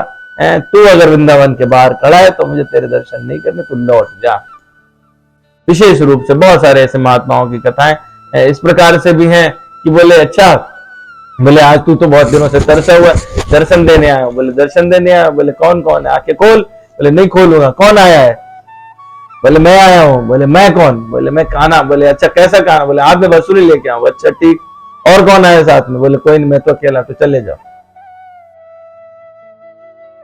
मुझे नहीं चाहिए तुम्हारा, क्योंकि मुझे तो राधा कृष्ण की जोड़ी चाहिए थी, मुझे चाहिए नहीं, तुम तो पूरे ही नहीं आए हो, जाओ वापस, नहीं चाहिए। ऐसा वक्त बोले हम आए दर्शन देने आए तुम्हारे, देखो मेरे पास शंख है, चक्र है, गदा है। बोले कुछ नहीं चाहिए, सब ये नहीं चाहिए, मुझे तो वो राम रूप चाहिए। तो तीक्ष्ण मुनि कहते हैं मुझे तो वो राम रूप चाहिए, मुझे नहीं चाहिए ये सब, वापस जाओ, तुम तो मुझे मोह कर रहे हो, कोई फायदा नहीं इसकी, ये भी नहीं चाहिए। ऐसे लोग वो, इसीलिए उसे सिंधु कहा। निद रहि सरित सुतीक्ष्ण बोली। निध रहे सरित सिंधु सर भारी, रूप बिंदु जल, जरा सी झलक, इसलिए कह रहे हैं वो, ऐसा नहीं परमानेंट रह जाओ, जरा सी झलक जो हमें चाहिए वो जरा सी झलक दिखा जाओ, इतना ही है। वो जो गाना बना था ना, झलक दिखला जाओ, वो शायद यहीं से बना होगा। निध रहे सरित सिंधु सर भारी, रूप बिंदु जल हो ही सुखारी, तिनके हृदय सदन सुखदायक, बसहु बंधु सिया सह रघुनायक, जस तुम्हार मन विमल हंसनी जीहा जासु, मुक्ताहल गुण गण चुनई राम बसहु ही तासु। जिन लोगों का विमल मन, निर्मल मन सिर्फ आपके ही गुण की बात सुनता है, उन्हीं को चुनता है, उन्हीं के विषय में चिंतन करता है, ऐसे मन में जाके रहो। तीसरा स्थान बोला। चौथा स्थान कहते हैं प्रभु प्रसाद सुचि सुभग सुबासा, सादर जासु लहाए नेत नासा। जब मैं सुनाता हूं ना तो मुझे ऐसा लगता है घड़ी की सुई रुक क्यों नहीं जाती। ठीक है, थोड़ा रुक जाती तो मैं ठीक रहता, पूरी बात कह देता। प्रभु प्रसाद सुचि सुबह सुबह, फिर ऊपर से पास में बैठ जाते हैं, तो जिनको मैं देखता हूँ तो मुझे लगता है इन्हें जाना है। प्रभु प्रसाद सुचि सुभग सुभासा, सादर जासु लहाए नित नासा, तुम्हें निवेदित। बहुत इंपॉर्टेंट है, हम अपने जीवन में कर सकते हैं ये सारे। प्रभु प्रसाद सुचि सुभग सुभासा, वो सिर्फ जो प्रसाद ग्रहण करते हैं आदर के साथ, जो ऋण नित्य उसको लेते हैं। तुम्हें निवेदित भोजन करही, प्रभु प्रसाद पट भूषण धरही। सिर्फ आपको ही, जो आपको निवेदन किया है वे भोजन पाते हैं, उसके अलावा कुछ और नहीं लेते संसार में। और जो आपको चढ़ाए हुआ निवेदित वस्त्र है वही ग्रहण करते हैं। शीश नवाहि सुर गुर द्विज देखी, किसी का निरादर नहीं करते, देवताओं को, गुरु को, सबको शीश झुका कर प्रणाम करते हैं। प्रीत सहित करि विनय विशेष, उनसे विशेष विनय करते। क्या कर नित करहि राम पद पूजा, राम भरोसा हृदय नहीं दूजा। सिर्फ भगवान राम मिल जाए, उनके चरणों का आश्रय मिल जाए, ऐसी विनय, ऐसा प्रार्थना, ये सबसे जिनसे भी उससे झुकाते यही प्रार्थना करते और अपने मन में सिर्फ और सिर्फ राम का भरोसा है, इसके अलावा किसी का भरोसा नहीं। जिनके चरण कैसे, चरण राम तीरथ चल जाही, राम बसों तिन के मन माही। बहुत सुंदर चौपाई हैं, इनको अगर आप मन में बिठा लो, इतना काम करो, सिर्फ इतना ही जितना इसमें लिखा है। क्या कि जो अपने जीवन में खाना है वो भगवान के उच्चिष्ट प्रसाद रूप में खाना है, जो पहनना है वो भगवान का उच्चिष्ट पहनना है, और जो भी मिले संसार में उसको विनय पूर्वक सिर झुकाकर प्रणाम करना है। सबसे एक ही प्रार्थना करनी है कि मेरे हृदय में भगवान राम के चरणों की अनुराग हो, प्रीति हो, और दिनों रात भगवान के चरणों का ही आश्रय रखना है। और जब भी जाने की इच्छा करे कि हम जाएं तो तीर्थ की तरफ जाना है। ऐसा अगर अपना जीवन बना लें तो आपके मन में भगवान राम अवश्य बस जाएंगे। ऐसा मैंने नहीं, ऐसा वाल्मीकि जी कहते हैं, ऐसा गोस्वामी जी लिखते हैं। तो ये चौथी जगह हुई जहां पर जिन लोगों का हृदय और आचार विचार इस प्रकार है। पांचवें में मंत्र राजनित जपहि तुम्हारा, पूजे तुम्हें सहित परिवारा, तर्पण होम करहि विधि नाना, बेप्रजवाय देहि बहुदाना, तुम ते अधिक गुराहि जिय जानी, सकल भाय से वही सन्मानी। ये मुझे चौपाइयां ज्यादा पसंद है क्योंकि इसमें जो दानवान की बात करी गई है। तो मंत्र राज नित जपहि तुम्हारा, कौन सा मंत्र राज, कौन सा मंत्र? श्री राम जय जय राम, श्री राम जय जय राम, श्री राम जय जय राम, श्री राम जय जय राम, श्री राम जय जय राम, श्री राम जय राम जय जय राम, श्री राम जय राम जय जय राम। या फिर हरे कृष्ण कृष्ण कृष्ण हरे हरे, हरे राम राम राम हरे हरे, हरे कृष्ण कृष्ण कृष्ण हरे हरे, हरे राम राम राम हरे हरे, हरे कृष्ण कृष्ण कृष्ण हरे हरे, हरे राम राम राम हरे हरे। तो ये मंत्र राजनित जपहि तुम्हारा, पूजय तुम्हें सहित परिवार। दूसरी बात भी करनी होगी, पूजय तुम्हें सहित परिवारा। तीसरी बात भी करनी होगी, तर्पण होम कराहि विधि नाना, विप्र जवाय जय बहुदाना। ठीक है, ये जरूर करना होगा। मैं इकलौता ब्राह्मण हूं यहाँ पूरे इसमें, ठीक है, ध्यान रखना। विप्र जवाय दहि बहुदाना, तुम ते अधिक गुरहि जिय जानी, सकल भाय सेवहि सन्मानी। जो अनेक अनेक शास्त्रोक्त हवन इत्यादि करते हैं, शास्त्रोक्त कर्मों को नहीं त्याग करते, तर्पण होम, इसका मतलब ये नहीं है कि वो पूरे टाइम अपने घर में उन्होंने हवन कुंड खोल रखा है, जो भी है कि भैया आप भी स्वाहा करते जाओ। उसका मतलब है कि जो भी कार्य करते हैं वो यज्ञ स्वरूप रहता है उनका, और जितने भी शास्त्रोक्त कार्य कहे गए हैं वो करते हैं। और तत्पश्चात जब कोई यज्ञ समापन होता है, तो ये यज्ञ का विधान है कि आपको ब्राह्मणों को भोजन कराना चाहिए, यथोचित दान देना चाहिए, जितना अपनी सामर्थ्य हो उतना उनको दान देना चाहिए। और जब गुरु हो आपका, तो भगवान से भी बढ़कर गुरु को हृदय में विचार करना चाहिए, ऐसा मानते हुए कि भगवान का स्वरूप ही गुरु है और उनकी सेवा उस प्रकार करनी चाहिए। तो ऐसा करें। तो जब ऐसा करेंगे तो सब कर मांगहि एक फलो, राम चरण रति हो, तिनके मन मंदिर बसों, श्री रघुनंदन दो। इनके सब के फल के स्वरूप ये नहीं है कि बोले अच्छा ठीक, अब तो हमने बहुत इतनी माला कर ली, अब हमको ये चीज मिल जानी चाहिए। ऐसा नहीं, हमारा जो इनका उद्देश्य है शास्त्रोक्त कर्म करने का, गुरु की सेवा करने का, मंत्र जाप करने का, एकमात्र क्या होना चाहिए, सब कर मांगहि एक फल, राम चरण रति हो, तिनके, ऐसा अगर करेंगे, तिनके मन मंदिर बसों, श्री रघुनंदन दो। ये वाला काम बड़ा मुश्किल है, ये भगवान पर ही संभव है, लेकिन फिर भी अगर आप करते हैं तो मेरा आपको हृदय से प्रणाम। काम क्रोध काम को मद मान न मोहा, लोभ न क्षोभ न राग न द्रोहा, जिनके कपट दंभ नहीं माया, तिनके हृदय बसहु रघुराया। संभव है क्या?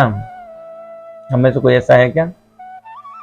काम क्रोध मद मान मोह लोभ क्षोभ राग द्रोह कपट दंभ ये ना हो? मेरे पास तो सब है, मेरे पास तो सब है, भरपूर है, पूरी क्वांटिटी में। किसी को चाहिए तो थोड़ा बहुत हमसे ले सकते हो, ठीक है।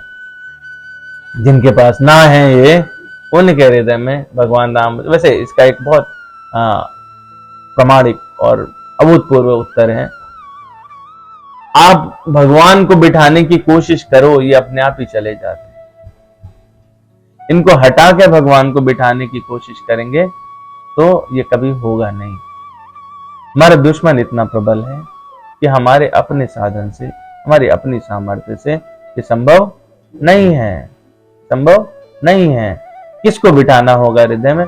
भगवान को स्थान देना होगा। भगवान को स्थान किस माध्यम से? वाणी के माध्यम से, मन के माध्यम से, अपने कर्मों के माध्यम से मंत्र जाप करें, उनके हेतु कार्य करें, तो जरूर भगवान ही इन सबको दूर भगा देंगे। ठीक उस प्रकार से जैसे किसी भी जगह छोटी छोटी चिड़िया बहुत सारी बैठी हो, पड़पड़ा रही हो, लेकिन एक बाज के आते ही तो गायब हो जाती हैं, ठीक है। तो ये सब छोटी छोटी चिड़िया हैं, वो भगवान के प्रकट होते ही इनका कोई अस्तित्व नहीं रहता।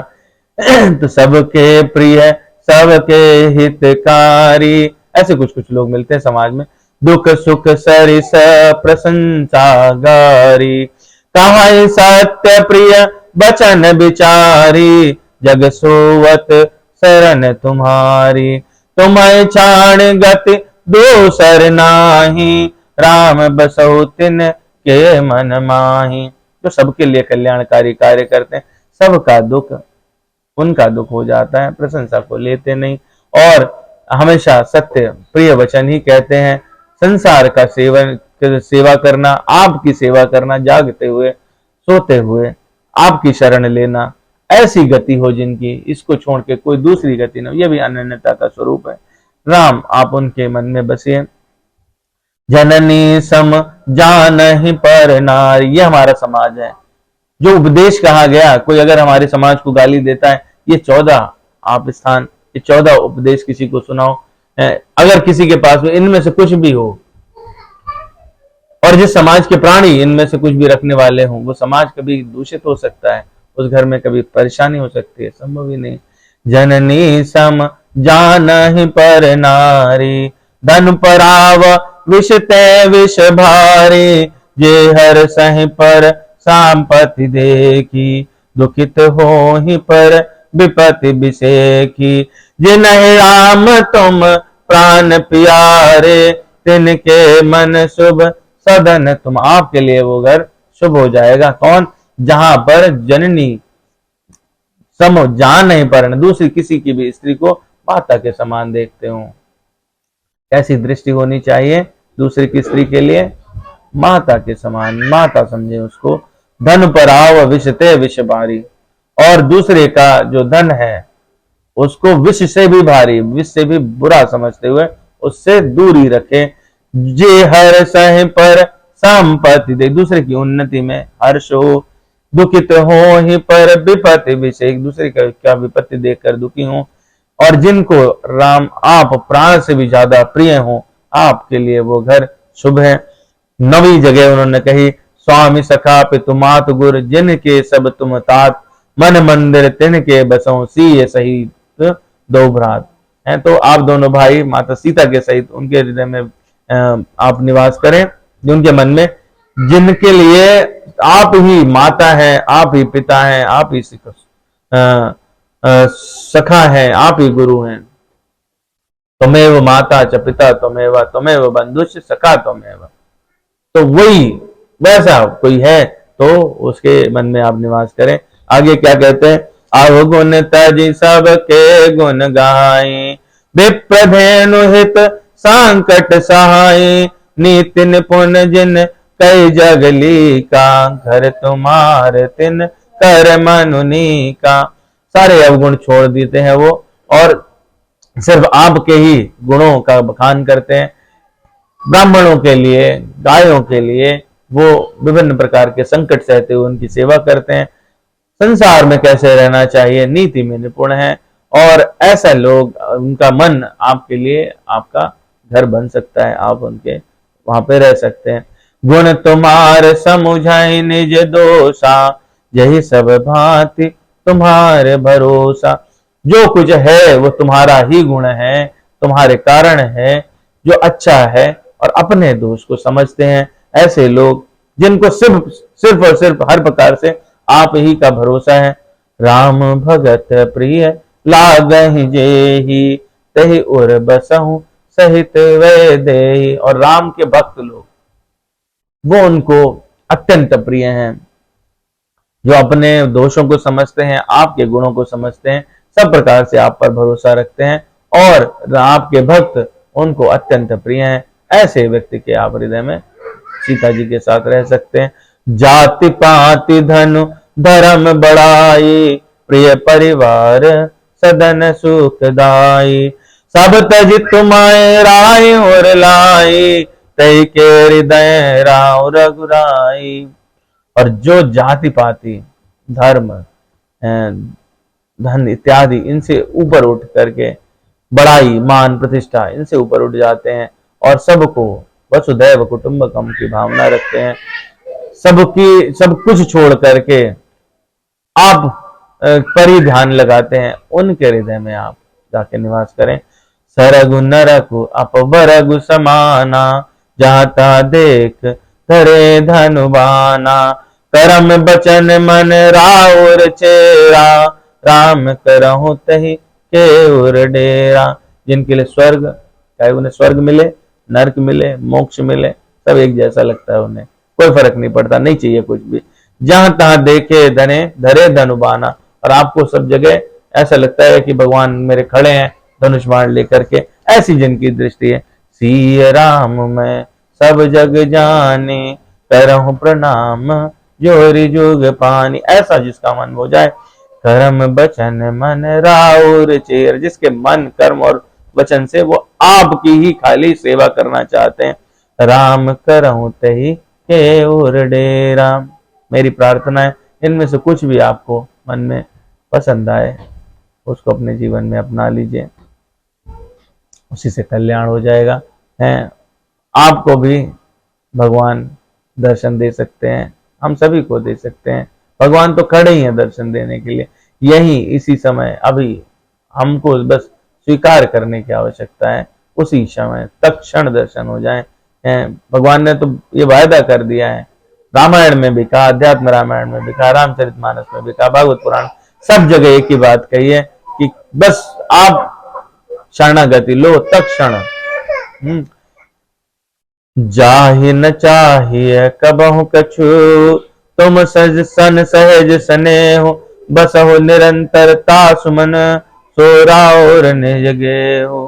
और 14वां स्थान कहा कि जिनको कभी आपको छोड़ करके, आपका स्नेह छोड़ करके, आपसे स्नेह हमेशा सहज रहता है, वो जिन्हें कुछ और नहीं चाहिए, उनके मन में आप लक्ष्मण और सीता जी के सहित निवास करें। तो इस प्रकार से 14 स्थान मुनिवर वाल्मीकि जी ने बताए, और वो 14 स्थान वो आपके शरीर, आपके कर्म, आपके वचन, आपके आचार विचार के हिसाब से है। आपको जो इसमें अच्छा लगे आप उस पर आगे बढ़ो। और वो उन्होंने गोस्वामी जी ने वाल्मीकि जी के माध्यम से, या कह लीजिए वाल्मीकि जी ने गोस्वामी जी के माध्यम से जो लिखवाया वो सिर्फ हमारे आपके कल्याण के लिए है। उन्होंने रास्ता बताया, हम उसको पढ़ के भी ऐसा लगता है कि हमारे लिए नहीं। ये तो उन्होंने बात कही थी जो अभी हम लोग शुरू में कह रहे थे कि बात कही थी, ये सब बात कही हुई है, कुछ हमारे लिए नहीं है, ऐसा हमारे मन में विचार नहीं आना चाहिए। तो ऐसे बहुत सारे, ये विधि मुनि बर भवन दिखाए, बचन स प्रेम राम मन भाए। कह मुनि सुनहु भानुकुल नायक, आश्रम कहूँ समय सुखदायक। चित्रकूट गिर करहु निवासु, ता तुम्हार सब भांति सुपासु। सैल सुहावन कानन चारु, करके हर मृग बिहग बिहारू। नदी पुनीत पुराण बखानी, अत्र प्रिया निज तप बलयानी। सुर सरदार नाव मंदाकिनी, जो सब पातक पोषक डाकिनी। अत्रि आदि मुनि बर बहु बसहि, करहि जोग जप तप तन कसहि। चलऊ सफल सम सब कर करहु, राम देहु गौरव गिरवरहु। चित्रकूट महिमायमित, कहीं महामुनि गाय। आय नहाए सरित बर, सीय समेत दो भाई। मैं चाहता तो ये वाला हिस्सा स्किप कर सकता था, पर मैंने क्यों सुनाया। हमारी तो बात पीछे कंप्लीट हो गई ना, वो श्लोक पीछे कंप्लीट हो गया, फिर भी हमने आपको इतना जबरदस्ती में ये समय आपका क्यों खराब करवाया, क्यों सुनाया ये।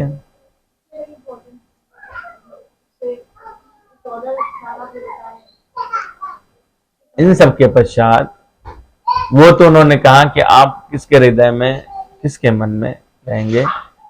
यहां बताया कि अब आपको इस लीला में एक स्थान चाहिए जहां आप हमेशा निवास करें। तो वो निवास स्थान आपका जहां आप हमेशा निवास करें। कब, कैसे निवास करें, जहां पे आप हमेशा निवास करें। फिर से कह रहा हूं, बात समझ नहीं रहे हो तो समझो, जहां पर आप हमेशा निवास करें। ठीक है, भगवान वहां थे, भगवान वहां हैं, भगवान वहां रहेंगे। वृंदावन में भगवान थे, भगवान हैं, भगवान रहेंगे। ठीक है, तो इसलिए वृंदावन और चित्रकूट छोड़ करके भगवान कभी जाते नहीं हैं।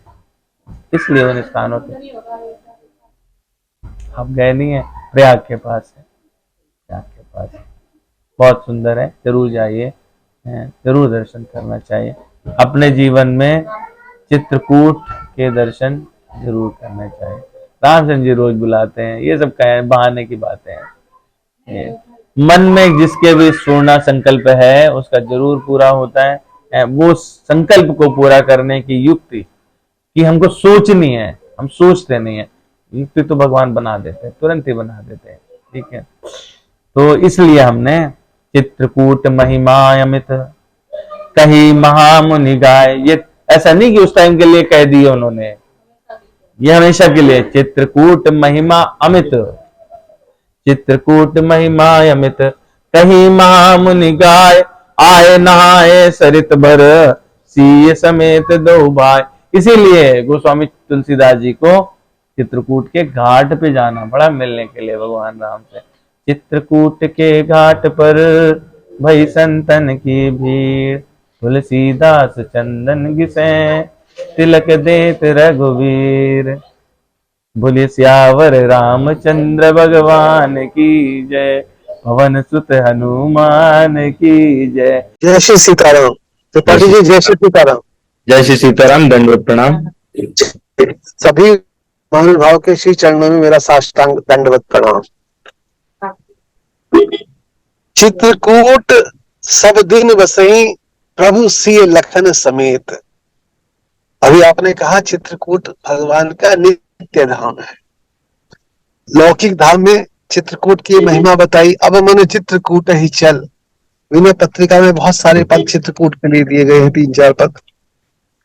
और जहां जो 14 स्थान बताए हैं उसमें जो आखिरी कहा, जिन्हीं न चाहिए कबहि कुछ तुम सन सहज स्नेह, बसहु निरंतर दास गुर सो राउर निज गेह।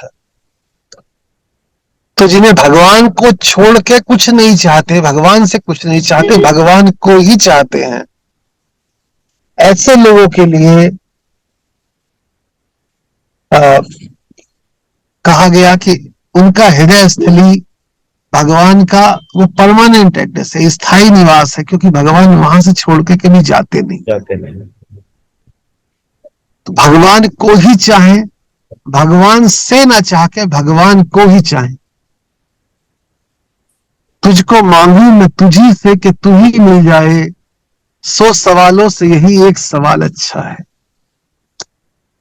भगवान एक आपने अभी जो आखिरी श्लोक कहा, इसमें आता है कि भगवान सबके जानते हैं, भूत भविष्य वर्तमान को जो 26वां श्लोक कहा, उसमें कुछ लोगों ने शंका की कि अगर भगवान सबको जानते हैं तो बद्ध जीव बद्ध रहेगा, मुक्त मुक्त रहेगा। तो इसके जो आचार्यों ने टीका की है वो की है कि जो काल है ये जीव की दृष्टि में है, भगवान की और स्थिति की दृष्टि में भूतकाल, वर्तमान काल, भविष्य काल का कोई भेद नहीं है। तो भगवान सब जानते हैं, भगवान की दृष्टि में देश काल का कोई भेद ही नहीं है, काल की कोई सत्ता नहीं है भगवान की। तो इस तरह से जो है जब आप आगे करेंगे तो बड़ा रस आएगा जो है।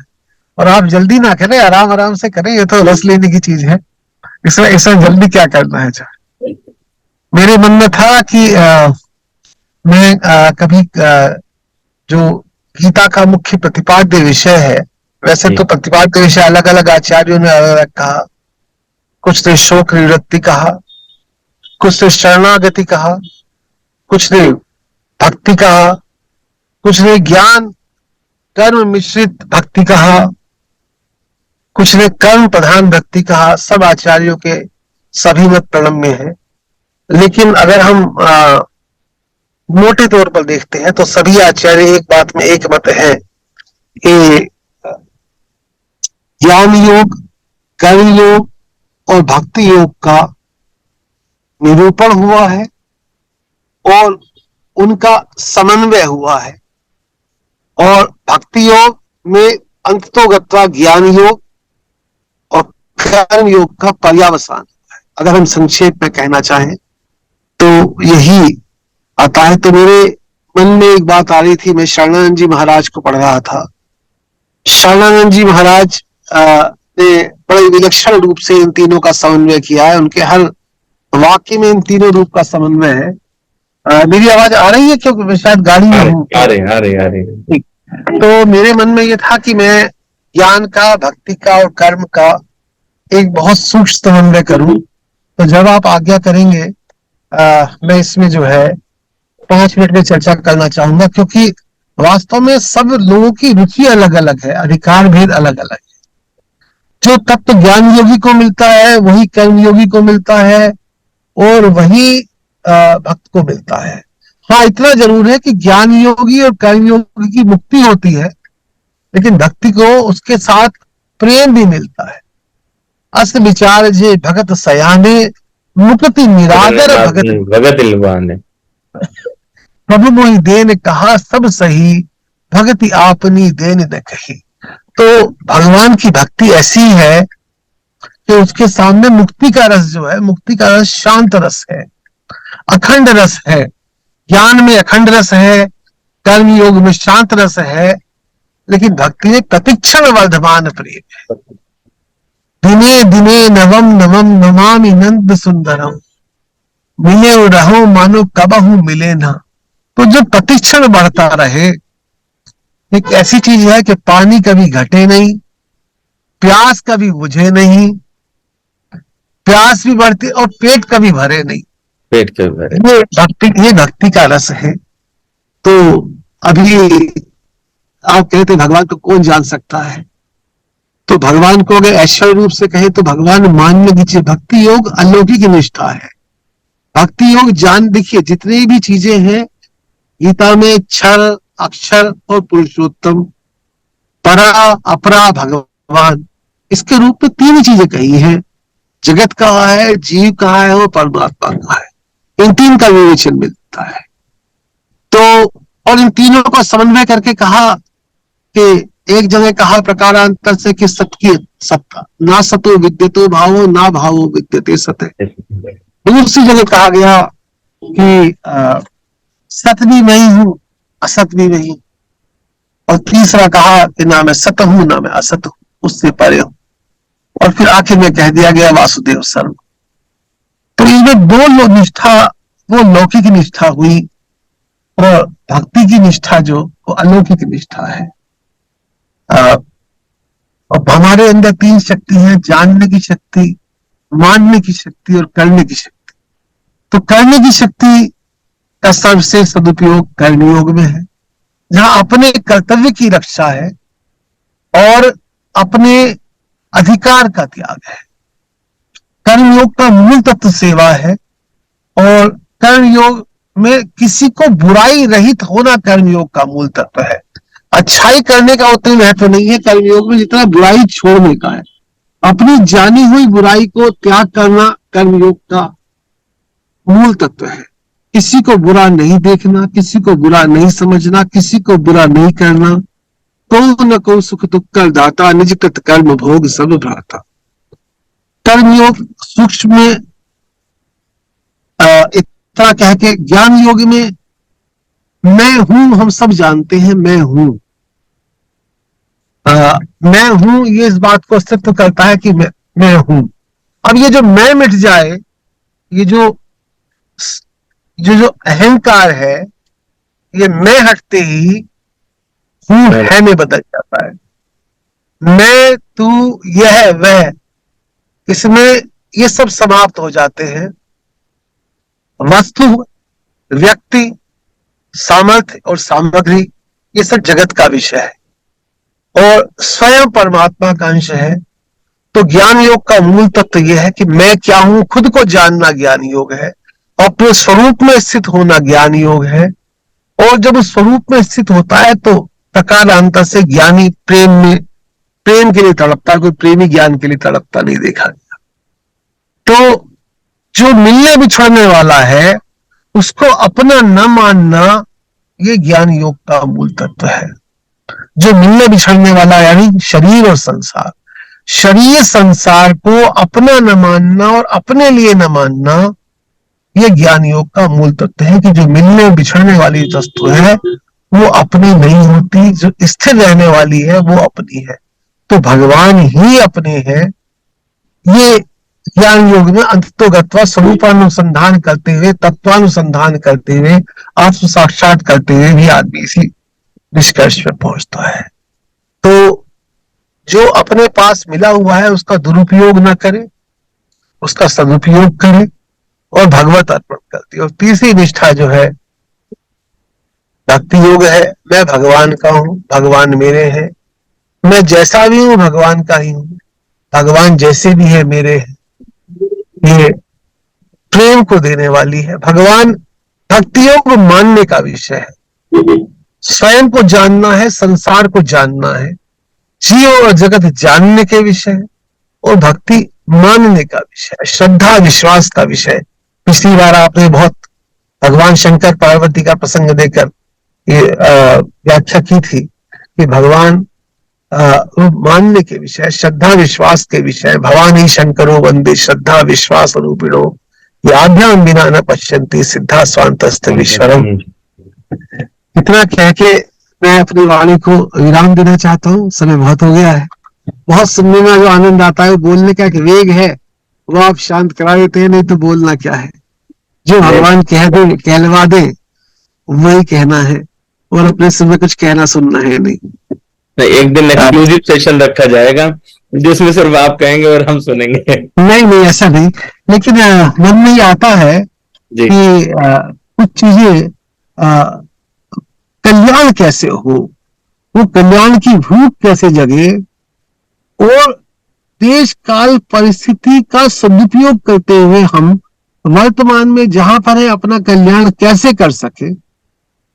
वो कहने सुनने की नहीं, अनुभव की जितनी बात है वो एक दिन मैं सब लोगों के सामने शेयर करना चाहूंगा, इस उद्देश्य से कि आप में से कोई मेरा मार्गदर्शन करेगा, मुझे बताएगा, मेरी कमी दूर करेगा। इसलिए जो है मैं कहना चाहूँ। पूरे सभी को प्रणाम, और भावी जी को भी धन्यवाद दीजिए मेरी तरफ से। जरूर। कुछ बिहारी जी जुड़े हुए हैं, उनको भी मैं सादर प्रणाम करता हूँ। वो कुछ कहना चाहे तो उनके दो शब्द सुनना चाहेंगे। जरूर जरूर जरूर। जी जी। जय श्री सीताराम। जय श्री सीताराम। राधे राधे सभी को। हरे कृष्णा। मेरे पास कहने के लिए तो बहुत ज्यादा कुछ नहीं है, मैं तो सुनने आता हूँ। और आपकी जो डिस्कशन है उसके बाद में जो सर का जो तड़का है उससे मतलब मन भरता नहीं है। पर हाँ, ये जो भी आपने 14 गुण बताया उनमें से एक भी नहीं मिलेगा। अभी भी दिमाग में वही संसार ही चलता रहता है। कोशिश करते हैं कि संसार ना चले। बाकी बहुत ज्यादा कहने के लिए मेरे पास कुछ है नहीं, बस इतना पता है कि भगवान ने अगर आपको मनुष्य जन्म दे दिया और भजन करने का समय दे दिया, इससे ज्यादा उनके पास कुछ नहीं है देने के लिए। मेरी आवाज आ रही है? बिल्कुल आ रहे हैं, स्पष्ट है, बहुत सुंदर संदेश। हाँ। अगर आपको मनुष्य जन्म मिला है और भजन करने का समय भगवान ने दे दिया है, और कुछ ना तो उनके पास देने के लिए है और ना हमें कुछ मांगना चाहिए। मतलब मेरा तो ये मानना है कि भगवान भी लक्ष्य नहीं होने चाहिए, भजन लक्ष्य होना चाहिए। भजन से और भजन और भजन और भजन और भजन, भजन बढ़ता चला जाए। बहुत सुंदर बात कही आपने। असल में भजन या भगवान को पाने की इच्छा, वही भगवान ने अपने स्वयं को ही दे दिया। अगर आपको भजन करने का स्वतंत्रता मिला तो इसका मतलब भगवान को प्राप्त करने की स्वतंत्रता मिली है। तो इससे बड़ा किसी जीवन के लिए कोई साध्य क्या हो सकता है? कुछ और नहीं हो सकता। तो आपने सच में आपको कोटि कोटि प्रणाम। बिहारी जी प्रणाम। जय श्री सीताराम।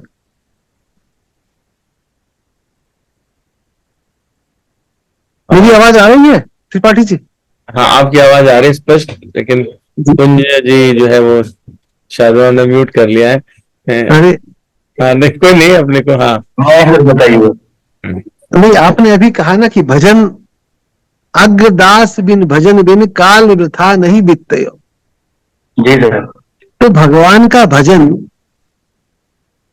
हम भगवान के हैं, भगवान के दरबार में रहते हैं, भगवान का दिया प्रसाद पाते हैं और भगवान के प्रसाद से भगवान के जनों की सेवा करते हैं। साधक से प्राय ये होता है कि मेरा अखंड भजन कैसे बने, लेकिन वास्तविकता ये होती है कि संसार में फंस के खंड भजन भी नहीं हो पाता। अखंड भजन तो बात की बात होती। लेकिन प्रेम के बिना नियम, नियम के बिना प्रेम भी नहीं होता। तो इसलिए आपकी बात बिल्कुल ठीक है कि ये लालसा रहनी चाहिए कि मेरा भजन बढ़ता जाए। भगवान हो और भजन हो तो भजन मिले।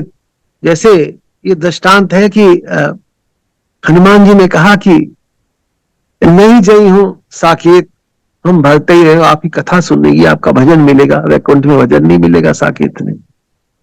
तो भगवान को भजना, भगवान में प्रियता होना, भगवान की निरंतर स्मृति का बना रहना, ये भजन के आचार्यों ने अलग अलग रूप बताए हैं। मैं किसी दिन निवेदन करता हूँ त्रिपाठी जी से कि इस दिन नारद भक्ति सूत्र पर चर्चा करें। जरूर। पर मेरा अपना मानना यह है कि भजन निरंतर बन सकता है अगर स्मृति बनी रहे। स्मृति के लिए अभ्यास आवश्यकता नहीं है। ये स्मृति स्वीकृति बदलने से हो जाए। स्वीकृति ये है भगवान के हैं, भगवान को ही प्राप्त करना है। क्योंकि जो भगवान ने कहा अनन्य चेता सतत योमा स्मृति नित्य है तस्या हम सुलभम पार्थ नित्य योगिना। तो भगवान की निरंतर स्मृति बनी रहने स्वीकृति से बनती है। जिससे पतिव्रता स्त्री को निरंतर पति की स्मृति बनी रहती है, उसको याद नहीं करना पड़ता। तो भगवान से यही मांगे कि भगवान मैं आपको भूलूं नहीं। इसका एक बड़ा सुंदर उपाय है, संतों ने अलग अलग उपाय बताए। एक उपाय यह है कि थोड़ी थोड़ी देर में हे आदरण, हे नाथ मैं आपको भूलूं नहीं, हे नाथ मैं आपको भूलूं नहीं, हे नाथ मैं आपको भूलूं नहीं। क्योंकि भगवत विस्मरण में ही परम विपत्ति है। कह हनुमंत विपत्ति प्रभु सोई, जब तब सुमिरन भजन न हो। तो ये जो बात है भजन की, बिल्कुल सच बात है। ये बात भी उतनी है कि भजन की लगन बढ़ती रहे, निरंतर बढ़ती रहे। कितनी बढ़ती रहे कि गंगा जी में कब तक कि जब तक गंगा में ना हो जाए। जब तक ज्ञाता ज्ञान ज्ञेय की त्रिपुटी बची हुई तब तक ज्ञान नहीं हुआ। तो ऐसे ही भक्ति में जो वास्तविक अद्वैत होता है, अभेद हो जाता है जब भक्त और भगवान एक हो जाते हैं, जब शरणागत और शरण्य एक हो जाते हैं। लेकिन तब तक, जब तक ऐसा ना हो तब तक भजन करता ही रहे। बहुत बढ़िया बात कही, मेरे मन को छू गई। एक बात बहुत अच्छी कही को जिन्हें कि इससे ज्यादा बढ़ के कोई चीज नहीं है। प्रभु की हरि करुणा करे देही, देत ईस बिनु हेतु सन नहीं, नर तम सम नहीं कव नहीं देही, देव चराचर जात देही। लेकिन जो मनुष्य शरीर है वो उस आकृति का नाम है जिसके अंदर सत असत का विवेक विद्यमान है। नहीं तो क्षितिजल पावक गगन समीरा, पंच रचित अति अधम शरीर। जिन पंच महाभूतों से बाकी शरीर बने हुए, इससे मनुष्य शरीर बना हुआ है। पर इसकी वास्तविकता यह है कि ये भोग योनि नहीं, कर्म योनि है। स्वर्ग नरक अपवर्ग निसेनी, जहां चला जाए यहां रुक जाए, स्वर्ग चला जाए अपवर्ग में चला जाए, ज्ञान विराग भक्ति सुख देवी। तो इसकी महिमा जो भी कहा, इन्होंने बड़ी अच्छी बात कही कि भगवान के पास भी इससे ज्यादा और क्या, भगवान क्या कहे। भगवान ने कहा भी है कि मैंने मनुष्य शरीर दिया, सतगुरु का आश्रय दिया, भजन दिया, जो न तरे भव सागर नर समाज अस पाई। तो वो जो काल ही कर्म ही ईश्वर ही क्या दोष लगाए। तो सो आत्मा हन मंद मति। तो वास्तव में इस जन को एक क्षण भी भजन के बिना नष्ट नहीं करना चाहिए। और संसार का काम तो कोई भी कर लेगा। देह धरे कर फल यह भाई, भजिए राम सब काम बिहारी। भगवान के भजन के समान बिनु हरि भजन न जाई कलेस। निज अनुभव अब कहूं खगेसा, बिनु हरि भजन न जाई कलेसा। सेवक सेव भाव बिन भव न तरी और गारी। भगवान के भजन के बिना कुछ और बनता नहीं है। तो ये भजन बड़ी ऐसी बात कह दी कि मैं बड़ा मोहित हो गया इस बात तक, ने जो बात कही बहुत बहुत मार्के की बात कह दी जो है। ये बात हमारे इस दिल में गड़ जाए, अटक जाए, निरंतर बनी रहे, ऐसी भगवान से प्रार्थना करते हैं।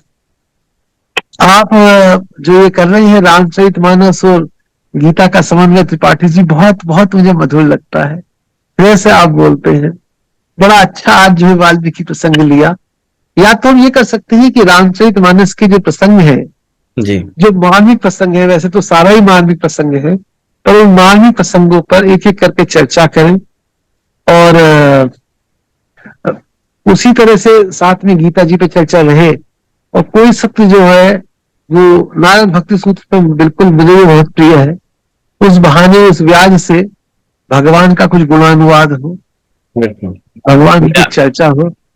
तो आपका आदेश सिरोधार्य है। मैं नारद भक्ति सूत्र अवश्य, मेरा भी बहुत प्रिय विषय है नारद भक्ति सूत्र। और एक एपिसोड वैसे YouTube पे ऑलरेडी है जिसमें मैंने सिर्फ सेकंड सूत्र, एक ही सूत्र 1.5 घंटे में डिस्कस किया था। हाँ वो तो आप एक सूत्र से करें जो है ना। मैं बेसिकली जी 84 के 84 दिन चाहिए होंगे ऐसा कुछ प्रयास है, लेकिन अपनी वाणी को पवित्र करने के लिए मानव देह का सर्वोत्कृष्ट फल सत्संग हमें भगवत कृपा से प्राप्त हो रहा है। ये सत्संग में लोग कहते हैं रामचरित जे सुनत अघाही, रस विशेष जाना तिल नाही, जीवन मुक्ति महामुनि जेई, हरिगुण सुनहि निरंतर तेहि।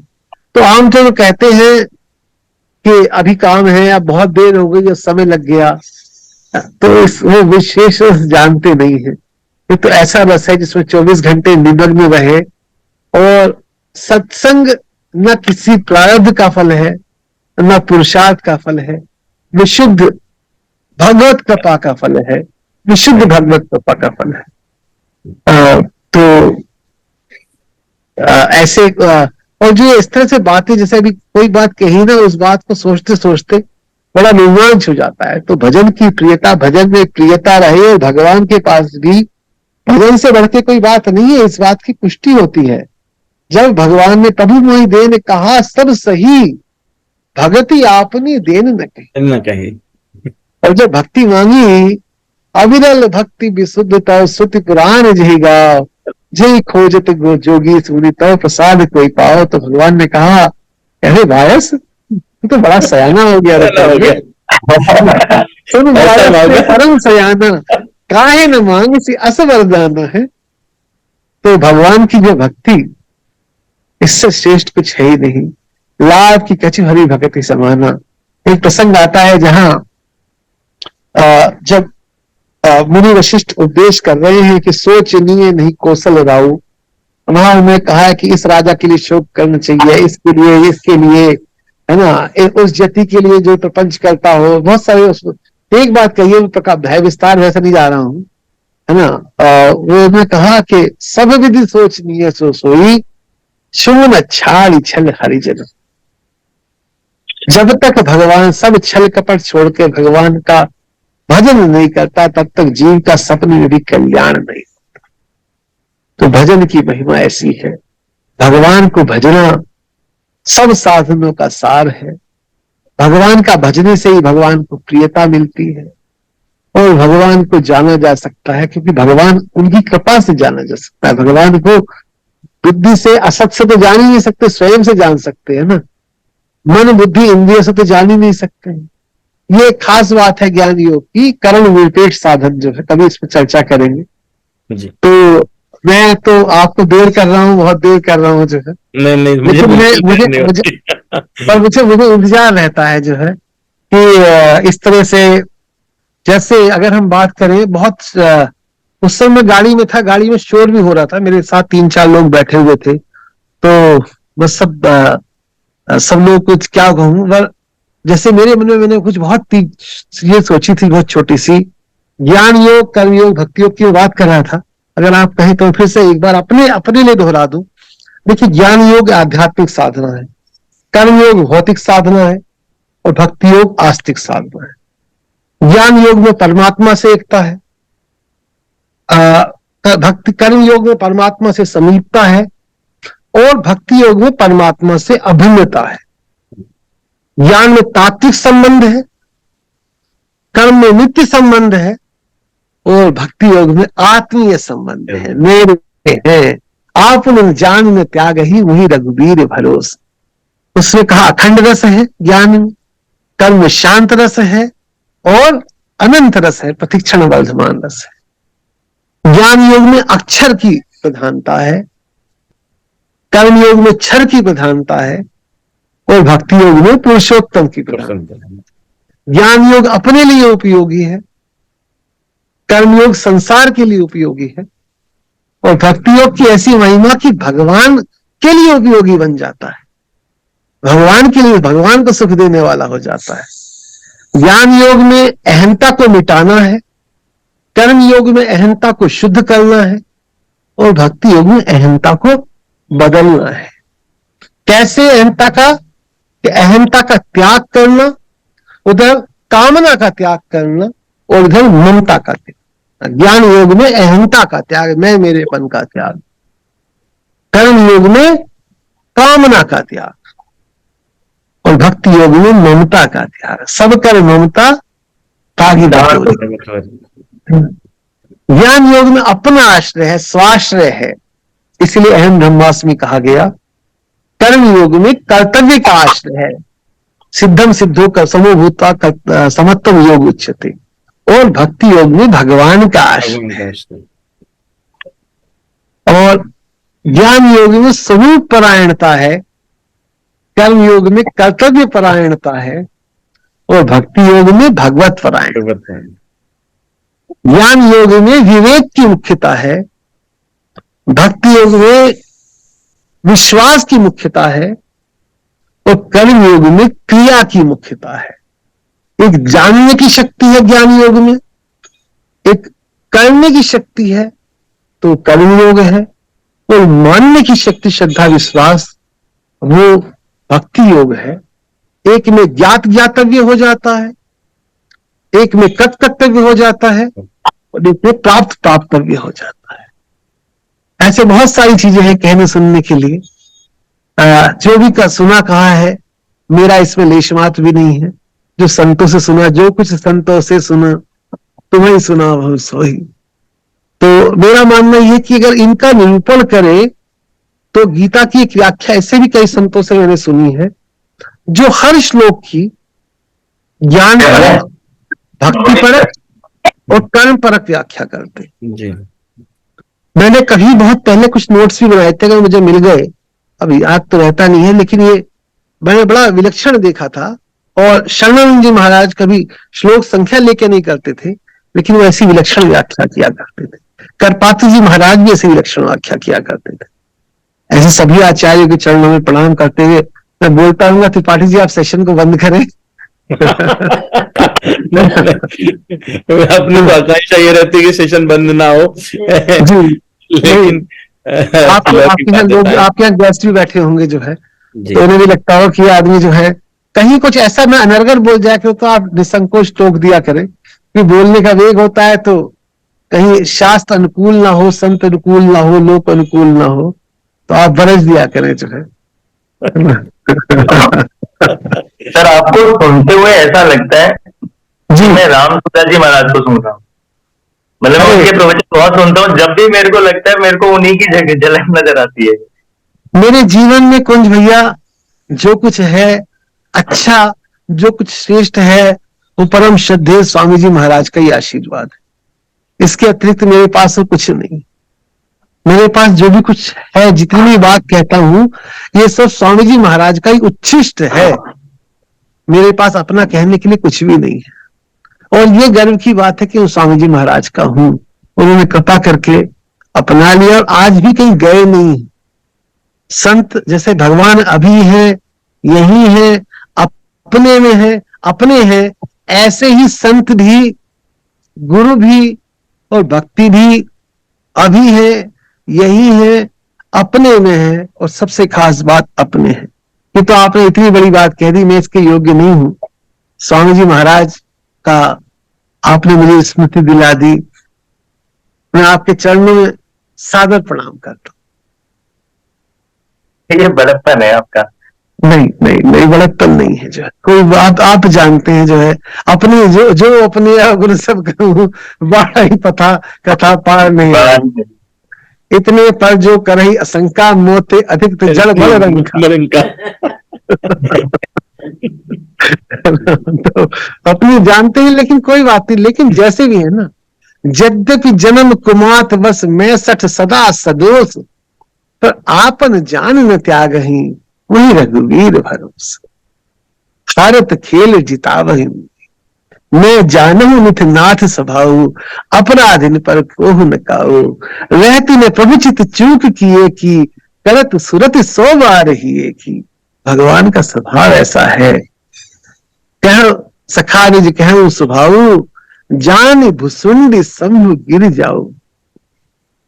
कहां कहां तक है, मेरा तो मन करता है, हृदय से यही है, भगवान कब पूरी करेंगे। एक बात बार बार आती है, विनय पत्र का एक पद है ना त्रिपाठी जी, कि तब हुक हो यह रहनी रहोगे, श्री रघुबीर कृपालु कृपाते संत स्वभाव गहोगे।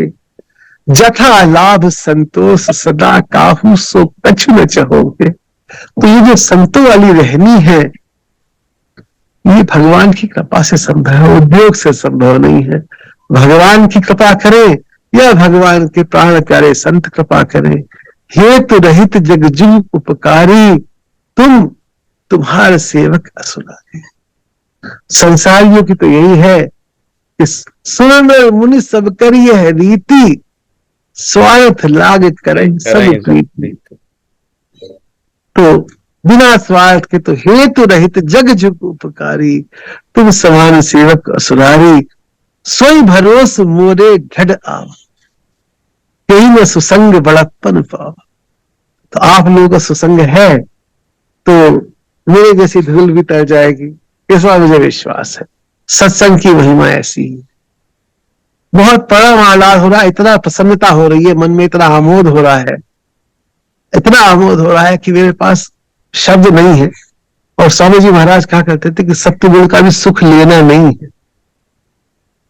है ना, अपने का कुछ नहीं करना है ना कर। आज सुबह सुबह जब मैं उठा तो मुझे स्वामी जी महाराज की बात याद आई कि अपना करने ना करने दोनों से ही कोई संबंध। ना कटेने है कश्चन, ना हम तस्य कटेन अर्थ, ना कटेने है कश्चन। तो मैं इससे विचार करते करते उठा। एक बात हम सब करें कि गीता के किसी एक श्लोक पर या रामचरितमानस के किसी भी चौपाई जो भगवत इच्छा से मन में आ जाए, उस पर विचार करते करते सोए, विचार करते करते उठे। स्वामी जी महाराज एक विनोद में एक बात कहा करते थे कि भगवान बड़े सरल है। तो भगवान ये गिनते हैं, ये देखो मुझे याद करते करते सोया, मुझे याद करते करते उठा, तो सारी नींद ही उन्होंने भजन में काउंट कर ली। तो भजन बन गया कि अब तो हमारी जिम्मेदारी नहीं। बच्चा मामा पुकारता, सो गया मामा पुकारता, उठा तो बताओ माई पुकार रहा है। अब सो गया तो बच्चे क्या कसूर। तो ये बड़ा अच्छा भाव जो है उन्होंने, जो है मुझे इस बात को लगता था। और वो तो विरोध में कहा करते हैं, भगवान की फैक्ट्री में आजकल घाटा चल रहा है, तो कम नंबर पे विद्यार्थी पास कर रहे हैं, विद्यार्थी कम आ रहे हैं। सतयुग में त्रेता में नारद जी से कहा कि अगले जन्म में दर्शन होंगे, पर कलयुग में भगवान ने किसी को नहीं कहा अगले जन्म में लो, अभी लो दर्शन, अभी लो। क्योंकि भगवान की यूनिवर्सिटी में भर्ती वालों की ना नंबर कम चल रहा है। जिस टाइम फौज में नंबर कम होता है ना भर्ती होने वालों का, तो जो अयोग्य है उसको ले लेते हैं। तो भगवान के यहाँ खुला दरबार चल रहा है। जाट भजो गुजर भजो चाहे भजो अहीर, तुलसी रघुबर नाम में सब काहे को सीर। सीर क्यों? कहते हमारे बाप का नाम है, हमारे बाप जी है राम जी। जो बाप आप ही जाचो, तुलसी पत्रिका विनय पत्रिका में आता है ना, जब विनय पत्रिका कही है तो उसमें शब्द कहा है बाप, आखिरी जो कहा है बाप आप ही जाचो। कौन है? हमारे माँ बाप, हमारे पिता हैं। तो पिता पे जो है कोई अधिकार करने, जो चीज प्राप्त है उसको प्राप्त करने में सिर्फ चाहना आवश्यकता है, क्रिया की आवश्यकता नहीं। कुंज भाई कुछ और कहिए जो है। नहीं सर, मेरा एक सवाल था, मैं सोचा था जब भी मिलूंगा आपसे पूछूंगा। जी राम सुखदास जी का आखिरी जो था वो मैं सुन रहा था, जी तो उसमें मतलब वो साधकों को लास्ट में तो उन्होंने प्रवचन करना बंद कर दिया था, पर जब जरूरत होती थी तब जाते थे। जी जब उनको जो सेकंड लास्ट वाला जो था, उन्होंने उन्होंने ये बोला था कि मतलब हमारा जो लक्ष्य है मनुष्य जन्म का, वो है इच्छाओं को खत्म कर देना। जी जी तो उन्होंने जी। लास्ट में ये भी बोला कि जो भागवत की इच्छा है उसको भी खत्म कर देना चाहिए साधक हाँ को लास्ट में। ये बात स्वामी जी ने 2-3 जगह कही है। इसमें जो आखिरी प्रवचन दिया है दोपहर को, हाँ जून में आखिरी प्रवचन जो दोपहर में 2006 में दिया है, उसमें उन्होंने कहा है कि कोई इच्छा मत रखो, कोई इच्छा नहीं रखोगे, ना संसार की इच्छा रखो ना परमात्मा की इच्छा रखो। हालांकि पहले कई जगह स्वामी जी महाराज ने ये कहा है कि परमात्मा की इच्छा इच्छा नहीं आवश्यकता है। एक कामना होती है, एक आवश्यकता होती है। तो परमात्मा की इच्छा आवश्यकता है, वो इच्छा नहीं। लेकिन आखिर में जो उन्होंने कहा है स्वामी जी महाराज, आखिरी दिनों में स्वामी जी महाराज को शुरू में देखें तो सगुण निर्गुण के उपासक थे, फिर सगुण के उपासक हुए। पहले जो गीता पे उनके लेख हैं वो ज्ञान प्रधान लेख है, बाद में भक्ति प्रधान लेख हो गए हैं, और आखिर में स्वामी जी महाराज चुप साधन पे जोर देने लगे थे। आत्म संस्था मना तत्वा न किंचिदपि चिंतयेत, है कह देते थे कि एक परमात्म तत्व सर्वत्र विद्यमान है, ऐसा जानकर समझकर अनुभव करके चुप हो जाए, चुप शांत, ना आत्मा का ना परमात्मा का ना जीव का ना जगत का। उसका तात्पर्य जो है, एक बार ये शरीर छोड़ने से 2 साल पहले की बात थी, तो मैंने पूछा था कि महाराज जी इसका तात्पर्य क्या है, ये तात्पर्य क्या है कि कुछ भी चिंतन न करे। तो स्वामी जी महाराज ने बड़ा एक लाइन में उत्तर दिया कि हमारे पास जो सर्वश्रेष्ठ करण है वो बुद्धि है। हम जब चिंतन करते हैं परमात्मा का तो उसमें ही बुद्धि रहती, ठीक है। तो ना हमें चिंतन करना है ना हमें चिंतन नहीं करना है, ये भी चिंतन नहीं करना है। स्वतः स्थिति जो है वो चुप स्थिति, शांत स्थिति, जिसको उन्होंने कहा कि जिसको सेठ जी सहज समाधि कहा करते थे, कबीरदास जी ने इसको सुरति कहा है, शरणानंद जी ने इसको मूक सत्संग कहा है, कुछ लोगों ने जिसको जागृत अवस्था कहा है, वो चुप साधन है। उस समय मन बुद्धि इंद्रियों का आश्रय छोड़ दे तो अपने आप परमात्मा का आश्रय हो जाएगा। अन्वय और व्यतिरेक रीति से परमात्मा है। जब इस बात को समझ लें तो वो एक बात उन्होंने कही, इस बात को मतलब मैं आपको कैसे समझाऊं, मुझे बड़ा आह्लाद हो रहा है। उन्होंने कहा कि जब सफाई हो गई तो सफाई के बाद झाड़ू को भी फेंक, बात समझे? सफाई कर ली तो अब झाड़ू को भी फेंक दे, झाड़ू भी तो गंदगी है, झाड़ू को क्यों रखना, ये अभिमान है झाड़ू रखना भी जो है, तो झाड़ू को भी छोड़ दें। तो ये आखिरी प्रवचन में मेरे पास वो शब्दशय है भी, आपने भी सुना होगा, पढ़ा होगा, उसमें स्वामी जी महाराज ने यही कहा है कि कोई कामना न रखे, कोई कामना न रखे आत्मा की, परमात्मा की, कल्याण की, जीव की, जगत की। ये वासुदेव सर्वम की स्थिति है। वासुदेव सर्वम में जब सर्वम भी कहना सुनना ना पड़े, वो स्थिति है, तो वो तत्वातीत स्थिति है। एक स्वामी जी महाराज का एक लेख है वर्णनातीत का वर्णन, तो उन्होंने कहा जो तत्व वर्णनातीत है, मन बुद्धि से परे है, इंद्रियों से परे है, उसका वर्णन करने के लिए मन का, बुद्धि का, इंद्रियों का, वाणी का सहारा लेना पड़ता है। तो वो सहारा लेके वो वर्णन वैसा नहीं हो सकता जैसा वो है। आप समझिए ना? तो इसलिए स्वामी जी महाराज ने इसको निषेध, इसका अर्थ ये नहीं है कि स्वामी जी महाराज का तात्पर्य समझना होगा कि कोई वो प्रवचन बहुत छोटा है, उनका स्वास्थ्य खराब रहता था, बहुत छोटा कुछ मिनट का प्रवचन है, पर उसको चुप साधन पर, जो स्वामी जी महाराज के पूरे प्रवचन है चुप साधन पर, वो चुप साधन को बाद में कई बार ये भी कहते थे कि नाम जप की भी अंतिम स्थिति यह है कि नाम जप करना ना पड़े, नाम जप होता रहे, भगवान का स्मरण करना ना पड़े, भगवान का स्मरण स्वतः होता रहे, ऐसी स्थिति को स्वामी जी महाराज ने चुप साधन कहा है। अलग अलग संतों ने अलग अलग भाव से कहा है इसको। तो ये स्वामी जी महाराज ने उस समय कहा था, मेरी सूक्ष्म बुद्धि ने जितना मैं उनसे पूछा था, मैं इसको इस रूप में लेता हूं कि पूरा साफ करने के बाद झाड़ू भी नहीं रखते, झाड़ू भी फेंक देते हैं। स्वामी जी महाराज कई बार रूपक में कहते, जैसे उन्हें एक बात मुझे बड़ी अच्छी लगती है कि सोने का ग्राहक गहने में नहीं फंसता, ऐसे ये वाली बात थी कि पूरा साफ करने के बाद झाड़ू भी नहीं रखते, झाड़ू भी कूड़ा ही उसे फेंक देते हैं, उसकी भी आवश्यकता नहीं। ये वर्णातीत का वर्णन जो है वो छोटी पुस्तिका में प्रकाशित हुआ, सहज साधना नाम से पुस्तक है। सहज साधना, हाँ, उसमें प्रकाशित हुआ। हालांकि मैंने उसको पढ़ा, लेकिन वो मतलब मुझे ग्राह्य नहीं हुआ, मैं आपको सच बताऊं, इसलिए क्योंकि बुद्धि जो है उसको समझ ही नहीं पा रही है। तो उसको उन्होंने अभी के पहले एक छोटा सी टिप्पणी भी दी है कि इसको बिल्कुल साधक अपना कोई मत या आग्रह न रखते हुए जी एकांत में बैठकर इसका अनुभव करें। वो पढ़ने की वस्तु नहीं है, जहां अनुभव करने की वस्तु है। वो ऐसी चीज है, स्वामी जी महाराज की कुछ तात्विक प्रवचन ऐसे हैं, कुछ प्रवचन का उन्होंने निषेध भी किया है। वो धवन जी के पास है, आदरणीय धवन जी के पास हस्तलिखित है, एक डायरी मेरे पास भी थी, वो अभी प्रकाशित नहीं हो पाए हैं, प्रहलाद ब्रह्मचारी जी प्रकाशित, लेकिन कुछ चीजों का स्वामी जी महाराज ने निषेध किया है।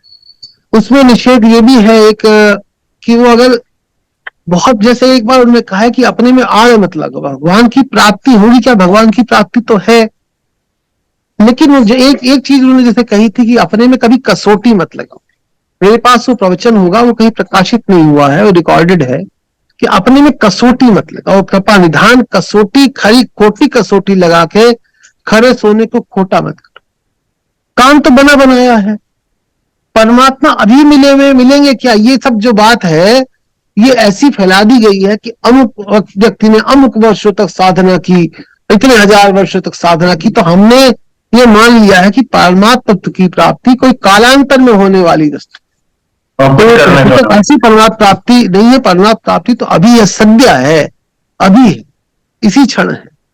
इस बात को जोर देंगे। तो अगर मुझे मिल गया तो मैं जो है उसको पर्सनल सर्कुलेशन में भेज दूंगा। कुछ चीजों का स्वामी जी महाराज ने निषेध किया था।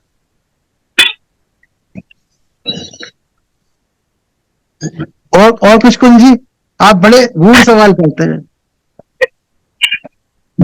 गूढ़ नहीं सर, बुद्धि बहुत ज्यादा है नहीं, जितना वो सुनता कुछ आ जाता है वही नहीं। वास्तव में जो है तदपि आशंका कीनी सोई, कहत सुनत सब कर हित होई। तो आप आशंका इसीलिए करते हैं कि जिससे सबका कहने सुनत हित हो, सबका हित हो। कहने वाले का हित प्रथम श्रोता वक्ता होता है।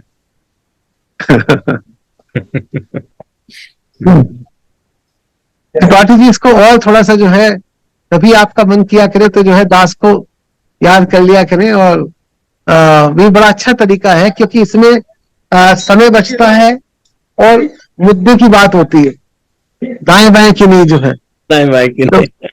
तो संसार की चर्चा कहा है कि नरक कोटि विभक्त सया। साधकों के लिए एक बात और भी है, एक बात मुझे ध्यान आ गई अभी जो है, वो इस बात पर बड़ा जोर दिया करते थे कि हर समय ये भाव जागृत रखना चाहिए कि मैं संसारी नहीं हूं, मैं साधक हूं।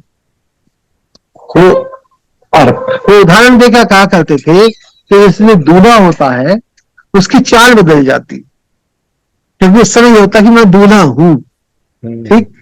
तो ऐसे ही मैं साधक हूं, ये भाव जागृत रहे। और साधकपना नहीं भी है तो साधकपना भगवान दे देंगे, ये साधक है। साधन से एक कसौटी तो ये है कि जो एक क्षण भी असाधन करे वो साधन नहीं। 23 घंटा 59 मिनट भी साधन किया, 1 मिनट असाधन किया तो साधक नहीं है। और दूसरी कसौटी ये भी है कि जिस समय साधन का संकल्प किया, रुचि जगी, वही साधन। कर्म सद्य तेई साधु समान, सद्य साधु समान। साधु हुआ नहीं है अभी, सिर्फ साधु रे ही मंत्र। तो ये वाली बात भी जो है बड़ी अच्छी बात है कि इस बात का हमेशा अस अभिमान जाहि जनि भोरे, मैं सेवक रघुपति पति मोर, दासो हम कौशले। ये भाव हमेशा जागृत रहे। ये भजन को बढ़ाने का भाव है, भजन को बढ़ाने के तरीके भी हैं, तो संतों ने अलग अलग तरकीब हम जैसों पे कृपा करके बताई। जैसे हे नाथ मैं आपको भूलू नहीं, नाम जब करता रहे बीच बीच में, हे नाथ मैं आपको भूलू नहीं, हे नाथ मैं आपको भूलू, आप तो मुझे भूले नहीं है, मैं आपको भूल गया हूं। हे नाथ ऐसी कृपा करें कि अब कृपा ऐसी कृपा भूलू नहीं, भूले नहीं। आपको अरे बहुत देर हो गई त्रिपाठी जी, 9 बज गए, आप भाभी जी भी डांट रही होंगी, मैं जो है ना, मैं प्राण रखता हूँ, आप मुझे बरस दिया करें प्लीज। नहीं, इतना सुंदर चर्चा हो रही थी और फिर मतलब बात जब छिड़ गई वर्णातीत के वर्णन की, तो मुझे लगा कि ये तो मैंने सोचा था ये एकांतिक वार्तालाप करेंगे, किस दिन बैठेंगे और 10-12 घंटे माता जी की दृष्टि बचाते हुए, नहीं तो नहीं हम तो देखिए एक ही चीज है, हम धीरे धीरे संसार से निकम्मे होते जा रहे हैं। अपने कह दिया हमने कि हम निकम्मे, हमसे कुछ काम नहीं होगा, तो बस सब धीरे धीरे यही है। क्योंकि वास्तव में बात यही है कि स्वार्थ साच जीव कर एहा, मन क्रम वचन राम पर सखा परम परमानत एहू, मन क्रम वचन राम पर। तो जब आप कहेंगे चर्चा करेंगे, जो है इससे बढ़ के कोई मुझे दूसरा सुख लगता नहीं। क्या करूं, मतलब ये सुख नहीं लेना चाहिए, लेकिन हमारी ऐसी स्थिति नहीं है, हमें इसी में सुख आता है, क्या करें जो। और भगवान ये सुख की लालसा और बढ़ाते रहे जो। अब वो तो बहुत ऊंची स्थिति है ना कि परमात्मा की भी इच्छा ना करे। वो जो स्थिति अभी कोई ने कही, वो महाराज का वो प्रवचन है कि मेरा सुमिरन हरि करे मैं पायो विश्राम, माला जपून कर जपू, मुख से जपून राम, मेरा सुमिरन हरि करे मैं पायो विश्राम। तो ये बताए कि भगवान कोई ऐसा भक्त ऐसी बात कहेगा, लेकिन वो क्यों कहा है? काम केवल भजन है काहू को आचार, व्यास भरोसे कुंवर के सोरठ पैर पसार। चलिए फादर प्रणाम, सभी को प्रणाम। धन्यवाद, प्रणाम।